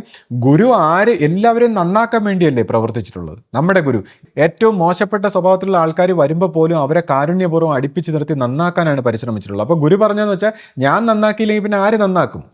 അപ്പോൾ അങ്ങനെ എല്ലാവരെയും നന്നാക്കാനുള്ള കാര്യമാണ് ഗുരു ചെയ്തിട്ടുള്ളത്. അപ്പോൾ അങ്ങനെയാണെങ്കിൽ നമ്മൾ നന്നാക്കാനുള്ള പ്രാർത്ഥന ചെയ്യൂ. അതുപോലെ ഇപ്പോൾ റിബല്യസ് ആയിട്ടുള്ള വിശ്വാസികൾക്ക് എല്ലാവരും നല്ലതാവണമെന്ന് നമ്മുടെ ഇപ്പുറത്തുള്ളവർക്കും പ്രാർത്ഥന ചെയ്യാം. അങ്ങനെ എല്ലാവരും പരസ്പരം നന്നാകാനുള്ള ഒരു പ്രാർത്ഥനാ സങ്കല്പങ്ങളും നിരന്തരം ചെയ്യുമ്പോൾ നമ്മളാണ് നന്നാവുന്നത്. കാര്യം നമ്മളിങ്ങനെ നല്ല നല്ല പ്രാർത്ഥനകൾ ചെയ്യുമ്പോൾ നന്നാവുന്ന നമ്മളും നമ്മളിലൂടെ ഈ നമ്മൾ കാണുന്ന പ്രപഞ്ചവും. ഇതാണ് ഗുരുക്കന്മാർ കാണിച്ചു തന്നിട്ടുള്ള വഴി. അല്ലാതെ പരസ്പരം അങ്ങോട്ടും ഇങ്ങോട്ടും സ്പർദ്ധയും ദേഷ്യവും പകയും ഒന്നും കാണിച്ചുകൊണ്ടിരുന്നിട്ട് ഒരു കാര്യമില്ല. അല്ലെങ്കിൽ ഇതെല്ലാം ഒരു ഗുരുനിശ്ചയമായിട്ട് ആ ബ്രഹ്മനിശ്ചയമായിട്ടുള്ള പ്രവൃത്തിയെ ഇവിടെ നടക്കൂ. ഇവിടെ ഇതിനെ തടുക്കാനൊന്നും ആരും മനുഷ്യരൊന്നും പ്രവർത്തിച്ചിട്ടൊന്നും ഒരു കാര്യമില്ല. പിന്നെ ഇതൊക്കെയെന്ന് പറഞ്ഞാൽ ഇതുപോലുള്ള കാര്യങ്ങളൊക്കെ നമ്മളിങ്ങനെ ചിലത് അറിയിക്കുന്നു. അത് അറിഞ്ഞിട്ട് തെറ്റിക്കാൻ നോക്കുന്നവരെ സംബന്ധിച്ച് പിന്നെ അനുഭവത്തിൽ വരുമ്പോൾ, ജീവിതത്തിൻ്റെ അനുഭവത്തിൽ വരുമ്പോൾ അവർ പഠിക്കും. കാരണം ഇപ്പോൾ ഗുരു പറഞ്ഞിട്ടുണ്ട്, മറ്റു ഗുരുക്കന്മാരെ എല്ലാം നശിപ്പിച്ചിട്ടുണ്ട്. ഈ പൈശാചികമായ ശക്തിവിശേഷങ്ങൾ മറ്റു ഗുരുക്കന്മാരെയൊക്കെ നശിപ്പിച്ചിട്ടുണ്ട്. പക്ഷേ ഇവിടെ അത് നടക്കില്ല. ഇവിടെ ആ സത്യത്തിൻ്റെ പ്രവൃത്തി ഉള്ളതുകൊണ്ട് നമ്മുടെ ഈ പരമ്പരയുടെ അല്ലെങ്കിൽ ഈ ഒരു സത്യത്തിൻ്റെ പ്രവർത്തനത്തെ നശിപ്പിക്കാൻ വരുന്നവരും നശിച്ചു മാറേണ്ടി വരും എന്നാണ് ഗുരു പറഞ്ഞേക്കുന്നത്. അപ്പോൾ അതുകൊണ്ട് ഈ ഒരു ആശ്രമ സ്വഭാവത്തിൽ ഈ ഒരു ആധ്യാത്മിക കേന്ദ്രത്തെ സംബന്ധിച്ച് ഇത് നശിപ്പിക്കാൻ ശ്രമിക്കുന്നവർ അത് നശിച്ചു മാറേണ്ടി വരും. ഇപ്പോൾ ഗുരു വിശ്വാസ സ്വഭാവത്തിൽ ഉള്ളവരായതുകൊണ്ട് പറയാനുള്ളത് നമ്മൾ പറയുന്നു, എന്നെക്കൊണ്ട് പറയാൻ പറ്റുന്നതൊക്കെ ഞാൻ പറയുന്നു. പിന്നെ ഈ ചോദിച്ച വ്യക്തികളെക്കുറിച്ചും ഇതെല്ലാം ഗുരുവിന് പല രീതിയുണ്ട്, ഗുരുക്കന്മാർക്ക് പല രീതിയുണ്ട്. ഗുരു അപ്പോൾ അറിയിക്കും. കാരണം മനുഷ്യ മനസ്സ് ഈ അറിവും കൊണ്ട് ഉറങ്ങാൻ ശ്രമിക്കുമ്പോൾ ആ അറിവും കൊണ്ട് ഉറങ്ങാതിരിക്കാൻ വേണ്ടി ഗുരുക്കന്മാരെ അപ്പോൾ അറിയിക്കും. അതിനനുസരിച്ച് ഗുരുശിഷ്യ പാരസ്പര്യത്തിൽ പോവുക. അങ്ങനെ പോകുമ്പോൾ അണു മുതൽ അഖണ്ഡം വരെ ആയിട്ടുള്ള തൻ്റെ ജീവൻ്റെ ആ പരിണാമം തന്നെ പൂർത്തീകരിക്കാൻ ആ ദൈവകാരുണ്യം നമ്മളെ അനുവദിക്കും. അപ്പോൾ അത് ഗുരുശിഷ്യ പാരസ്പര്യത്തിലൂടെയാണ് പോകേണ്ടത്. ഇപ്പോൾ എന്നെയൊക്കെ സംബന്ധിച്ച് ഞാനൊക്കെ നമ്മൾ ധ്യാനിക്കുമ്പോഴും പ്രാർത്ഥിക്കുമ്പോഴും ഒക്കെ നമുക്കറിയാം ആ ഗുരുവിനെ സങ്കല്പിച്ചുകൊണ്ട് പ്രാർത്ഥിക്കുമ്പോഴുള്ള മാറ്റം. കാരണം നമ്മൾ മനസ്സുകൊണ്ട് എന്തെങ്കിലും ഭാവന ചെയ്യുമ്പോൾ നമ്മുടെ മനസ്സിലുള്ള ഗുരു നമ്മുടെ ഭാഗമാണ്, നമ്മുടെ ഇഷ്ടങ്ങൾക്കനുസരിച്ചാണ്. കാര്യം നമുക്കവിടെ ഒരു തിരുത്തുമില്ല. നമ്മൾ ഇഷ്ടപ്പെടുന്നതിനനുസരിച്ച് നമ്മുടെ അഹങ്കാരത്തിൻ്റെ എല്ലാ തൃപ്തിക്കും അനുസരിച്ചാണ് ആ നമ്മുടെ മനസ്സിലെ ഗുരു, നമ്മുടെ ഭാവനാ ഗുരു നിൽക്കുന്നത്. എന്നാൽ മനുഷ്യരൂപത്തിലെ ഒരു ഗുരുവിനെ നമ്മൾ ചിന്തിക്കുമ്പോൾ ആ നിമിഷം നമ്മുടെ ഇതെല്ലാം മാറ്റി വെക്കേണ്ടി വരും, നമ്മുടെ അഹന്തയ്ക്ക് തോക്കേണ്ടി വരും. അതുകൊണ്ടാണ് ഈ മനുഷ്യരൂപത്തിലെ ഗുരുവിനെ സ്മരിച്ചുകൊണ്ട് അഹന്തയുടെ പരിണാമം വന്നുകൊണ്ട് ആ എളിമയോടെ പ്രവർത്തിക്കുന്ന അവസാനം വരെയും ജീവിച്ചിരിക്കുന്ന അവസാനം വരെ എളിമയായിട്ട് നിൽക്കാൻ ഈ മനുഷ്യരൂപത്തിലുള്ള ഗുരു ഉണ്ടെങ്കിൽ നമുക്കത് സാധിക്കും. അല്ലെങ്കിൽ നമ്മൾ ഭാവനാ തലത്തിലായി പോകും. അങ്ങനെ പോകുമ്പോൾ അവസാനം കൂടെ വരാൻ ആരുമില്ലാത്തപ്പോൾ ആ ഗുരുവെന്ന സത്യം അത് എനർജി സ്വഭാവത്തിലാണ്, ബോധ സ്വഭാവത്തിലാണ്. അല്ലെങ്കിൽ ഈ പറയുന്ന ചെയ്ത പ്രവൃത്തികൾക്കെല്ലാം അനുസരിച്ച് ഒരു സ്വപ്നം അങ്ങ് കാണും. ഇപ്പോൾ ജീവസ്വഭാവത്തിൽ അധികം ഉണർന്നിട്ടില്ലാത്തവർക്ക് മനസ്സിൻ്റെ തലത്തിൽ മാത്രം മനസ്സിലായിട്ടുള്ളവരുമായിരിക്കും ഇത്രയേ ഉള്ളൂ കാര്യം. ഇവിടെ കിടന്ന് കള്ളത്തരവും കാപട്ടി എന്തും ചെയ്യാമെന്നാണ് വിചാരിച്ചിരിക്കുന്നത്. പക്ഷേ മനുഷ്യൻ ഒരു സ്വപ്നം കാണുന്ന പോലെ ആയിപ്പോവും. അവൻ്റെ ജീവൻ ഒരു സ്വപ്നം കാണുന്ന ഈ കർമ്മത്തിൻ്റെ എല്ലാം ഫലമായിട്ട് നരകയാതനയെ അനുഭവിക്കുന്ന ഒരു സ്വപ്നത്തിലേക്ക് പോകും. അവിടെ പിന്നെ ഉണർത്താനും ആരും കാണില്ല. മരിച്ചു കഴിഞ്ഞാൽ ജീവൻ കാണുന്ന സ്വപ്നത്തിൽ നിന്ന് പിന്നെ ഉണരൂല. എത്രത്തോളം അനുഭവിക്കാനുണ്ടോ അത്രത്തോളം അനുഭവിച്ചതിന് ശേഷമേ ഉണർന്നു വരാൻ പറ്റൂ. അപ്പോൾ അതുകൊണ്ട് ഇങ്ങനെയുള്ള ദുഷിച്ച കർമ്മങ്ങൾ ചെയ്ത് ദുഷിച്ച സ്വപ്നം സൃഷ്ടിക്കാതെ നമ്മളിപ്പോൾ തന്നെ ശ്രദ്ധിച്ചറിയാം, നമ്മുടെ മനസ്സിലൊരു സ്വപ്ന മനസ്സുണ്ട്. നമ്മൾ ജീവിച്ച് സ്വപ്നങ്ങൾ ദുഷിച്ച സ്വപ്നം സൃഷ്ടിക്കാതെ സ്നേഹവും ശാന്തിയും സന്തോഷവും സത്യവും എല്ലാം ചെയ്ത് നല്ല സ്വപ്നങ്ങൾ സൃഷ്ടിച്ച് നല്ല ശാന്തി സൃഷ്ടിച്ച് ഈ സ്വപ്നങ്ങൾക്കെല്ലാം ഉപരിയായ ദൈവത്തെ അറിയണമെങ്കിൽ ഗുരുമാർഗത്തിൽ ഗുരുശിഷ്യ പാരസ്പര്യത്തിലെല്ലാം പോയി അത് തിരുത്തിയെടുക്കണം. അല്ലാതെ അമിതമായി ബുദ്ധി ഉപയോഗിച്ചാൽ അത് ഭ്രാന്തിലേക്കാണ് പോകുന്നത്. ആധ്യാത്മിക രംഗത്ത് വന്ന് അമിതമായി ബുദ്ധി ഉപയോഗിക്കുന്നവർക്ക് ഭ്രാന്തിലേക്കാണ് പോകുന്നത്. പിന്നെ ഹൃദയം ഉപയോഗിക്കുന്നവർക്ക് ഈ സത്യത്തിൻ്റെ ഭാഗത്തിൽ, ഭക്തിയുടെ ഭാഗത്തിൽ പോകാം. അവിടെ ഗുരുക്കന്മാരുടെ വ്യത്യസ്തമായ രീതികൾ അല്ലെങ്കിൽ ആശ്രമ സ്വഭാവത്തിലുള്ള രീതികൾ ഇതെല്ലാം മനസ്സിലാക്കുന്നവർക്ക് മാത്രമേ ഇതിൽ പിടിച്ചിരിക്കാൻ പറ്റൂ. പിന്നെ ഈ കാലാന്തര ഗുരുവിൻ്റെ ഇത് തെറ്റാൻ പറ്റില്ല അല്ലെങ്കിൽ ഇതിനെ തെറ്റിക്കാൻ പറ്റില്ല എന്നുള്ള രീതിയിൽ ആ ദൈവകാരുണ്യത്താൽ പ്രവർത്തിക്കുന്ന ഈ സ്ഥാപനത്തിൻ്റെ കാര്യത്തിൽ സംശയിക്കാതെ പിടിച്ചു നിൽക്കാൻ ഓരോരുത്തർക്കും ഭാഗ്യമുണ്ടാകട്ടെ എന്ന് പ്രാർത്ഥിച്ചുകൊണ്ട് നിർത്തുന്നു. ഞാൻ നേരത്തെ പറഞ്ഞ ഈ ഗുരുമാർഗത്തിൻ്റെ ഉറപ്പ് അല്ലെങ്കിൽ ഈ വിശ്വാസത്തിൻ്റെ ഉറപ്പ് ഇതിനെക്കുറിച്ച് ഞാൻ ഇനി മറ്റൊരു വീഡിയോയിൽ സംസാരിക്കാം. കാരണം എന്ന് വെച്ചാൽ ഇതെല്ലാം വിശ്വാസത്തിന്റെ ഇതെല്ലാം അതിന്റെ ഭാഗമാണ്. ഇപ്പൊ ഇത് കേൾക്കുന്നവരെല്ലാവരും, അതായത് ഇപ്പോ ഈ ചില ആൾക്കാർ പറഞ്ഞിട്ട് തെറ്റിദ്ധരിക്കപ്പെട്ട് ഗുരുമാർഗത്തിൽ നിന്ന് മാറി നിന്ന് ഇങ്ങനെ കുറ്റം പറയുന്നവരുടെ കൂടെ ആയി പോയിട്ടുള്ള കുറച്ചു പേരുണ്ടാവുമല്ലോ. അവർക്ക് സത്യത്തിൽ ഇതൊരു അവസരമാണ്. കാരണം ശ്രീജിത്ത് ഇത്രയും വിശദീകരിച്ച് എത്രയോ വീഡിയോസ് ഇട്ടിരിക്കുന്നു. ഇത് ശ്രദ്ധിച്ച് കേട്ട് നിങ്ങൾക്ക് തിരുത്താനുള്ള ഒരു അവസരം സത്യം പറഞ്ഞാൽ ഗുരു തരികയാണ്. അത് ഉപയോഗപ്പെടുത്തി ഇതിൽ നിന്ന് നിങ്ങൾക്ക് ഈ ജീവിച്ചിരിക്കുമ്പോൾ തന്നെ ഈ തെറ്റ് തിരുത്തി രക്ഷപ്പെടാൻ പറ്റും. അതുകൊണ്ട് ഒന്ന് ശ്രദ്ധയോടെ ഒന്ന് കേട്ട് നോക്കും നിങ്ങൾ എല്ലാവരും. അതൊരു അഭ്യർത്ഥനയാണ്. അപ്പോൾ ഞാൻ ഈ വിശ്വാസത്തിൻ്റെ ഉറപ്പിനെ കുറിച്ച് ഞാൻ മറ്റൊരു വീഡിയോയിൽ സംസാരിക്കും. കാരണം ഇതെല്ലാം വിശ്വാസത്തിലേക്കുള്ള ഒരു ഉറപ്പ് സംശയ നിവാരണത്തിൻ്റെ ഭാഗമാണ്. അങ്ങനെ ആ ഒരു ഉറപ്പിലേക്ക് വിശ്വാസത്തിൻ്റെ ഉറപ്പ് സ്നേഹം. ഇപ്പം തന്നെ ഞാൻ ഒരു അവസാനം പറയാം, സ്നേഹമാണ് വിശ്വാസം. വിശ്വാസത്തിൻ്റെ ആ ആധാരം തന്നെ സ്നേഹമാണ്. അപ്പോൾ ആ സ്നേഹത്തിലേക്ക് വന്നാൽ മാത്രമേ ആ വിശ്വാസത്തിന് ഉറപ്പ് കിട്ടൂ. നമ്മൾ ഹൃദയം തുറന്ന് നമ്മുടെ സ്നേഹം എന്ന് പറയുന്ന ആ സത്യത്തിലേക്ക് വന്നാൽ മാത്രമേ നമുക്ക് വിശ്വാസത്തിൽ ഒരു ഉറപ്പ് കിട്ടൂ. അങ്ങനെ വിശ്വാസത്തിൽ ഉറച്ച് നമ്മുടെ ആന്തരികത, നമ്മുടെ മനസ്സും ഇതെല്ലാം ശരിയാക്കി അങ്ങനെ ഓരോ വ്യക്തികളും ഈ പോസിറ്റീവായിട്ട് ഓരോ യൂണിറ്റിലും ഓരോ സ്ഥാപനത്തിലും എല്ലാവരും നമ്മൾ നന്നായാൽ മാത്രമേ പറ്റൂ. കാര്യം ഗുരു തുടങ്ങി വെച്ചേക്കുന്ന ആശ്രമം എന്ന് പറഞ്ഞാൽ നമ്മൾ ഓരോ വ്യക്തികളുമാണ് ആശ്രമം. ഗുരുവിനെ സംബന്ധിച്ച് സ്ഥാപനങ്ങൾ നമ്മുടെ ജീവിതമാർഗമായിട്ട് അല്ലെങ്കിൽ മറ്റു രീതിയിലാണ്. ഓരോ വ്യക്തികളുടെയും ആ ശ്രമം കൊണ്ട് പരിവർത്തനപ്പെടുത്തി സ്നേഹമെന്ന ഈ ഒരു അവസ്ഥയിലെത്തി ആ ജീവനെ മോചിപ്പിക്കുന്ന ഒരു കർമ്മമാണ്. അപ്പോൾ ആ സ്നേഹമെന്ന അവസ്ഥയിലേക്ക് നമ്മൾ ഓരോരുത്തരും എത്തി അങ്ങനെ പ്രവർത്തിക്കുമ്പോൾ ആത്മാർത്ഥയോടെ ഈ ജീവിത ധർമ്മമാകുന്ന ഈ സ്ഥാപനത്തിൽ സംശയിക്കാതെ ഗുരുശിഷ്യ പാരസ്പര്യത്തിൽ വിശ്വസിച്ചുകൊണ്ട് നമ്മൾ ഓരോരുത്തരും നമ്മുടെ മാക്സിമം കൊടുക്കുമ്പോൾ നമ്മുടെ ജീവൻ്റെ മാറ്റം വന്ന് സ്ഥാപനങ്ങളും നമ്മളും കുടുംബവും നമ്മുടെ ആരോഗ്യവും സമ്പത്തും ഐശ്വര്യം എല്ലാം അതിനനുസരിച്ച് വികസിച്ച് വരുന്നതാണ്. പക്ഷേ നമ്മൾ മാറണം. നമുക്ക് സമൂലമായ പരിവർത്തനം, സ്നേഹം എന്ന് പറയുന്ന ഒരു വൈബ്രേഷനിൽ ഉറച്ചുകൊണ്ട് നമ്മളെല്ലാം ചെയ്യാനും തീരുമാനിക്കാനും ചിന്തിക്കാനും തുടങ്ങിക്കഴിഞ്ഞാൽ നമ്മുടെ ജീവിതത്തിൽ സമൂലമായ ഒരു പരിവർത്തനം അതുണ്ടാക്കുന്നതാണ്. പിന്നെ മറ്റ് ഈ ചാനലിലും മറ്റു കാര്യങ്ങളിലൊക്കെ സംസാരിക്കുന്ന കാര്യങ്ങൾ അവർ സംസാരിച്ചുകൊണ്ടിരിക്കട്ടെ. അതുകൊണ്ടൊന്നും നമുക്ക് ഒരു ജീവിതത്തിൽ ഗുണമുണ്ടാകുന്ന ഒരു കാര്യവും എന്നെ സംബന്ധിച്ച് ഞാൻ നോക്കിയിട്ട് കാണുന്നില്ല. നമ്മളും ഈ നെഗറ്റീവ് വൈബ്രേഷനിൽ വന്നാൽ നമുക്കുണ്ടാകുന്ന നാശങ്ങളെക്കുറിച്ച് നമ്മൾ ഓരോരുത്തരും ഓർത്തുകൊള്ളണം. ഇപ്പോൾ എന്നെക്കുറിച്ചൊക്കെ എന്ത് പരിഹസിച്ചാലോ അതൊന്നും ഒരു പ്രശ്നമല്ല. അതെല്ലാം അവരുടെ ജീവിതത്തിലും അവർക്കുമായിട്ട് വന്ന് ഭവിക്കുന്നതാണ്. ആരെ പരിഹസിക്കുന്നോ പ്രവർത്തിക്കുന്നോ ഇതെല്ലാം അത് ചെയ്യുന്നവരെ തന്നെ ബാധിക്കുന്നതാണ്. ഇതെല്ലാം മനസ്സിലാക്കിക്കൊണ്ട് വേണം നമ്മൾ ജീവിക്കേണ്ടത്. അപ്പോൾ നമുക്ക് മറ്റൊരു വീഡിയോയിൽ കാണാം. സദ്ഗുരുവേ ശരണം. സദ്ഗുരുവേ ശരണം.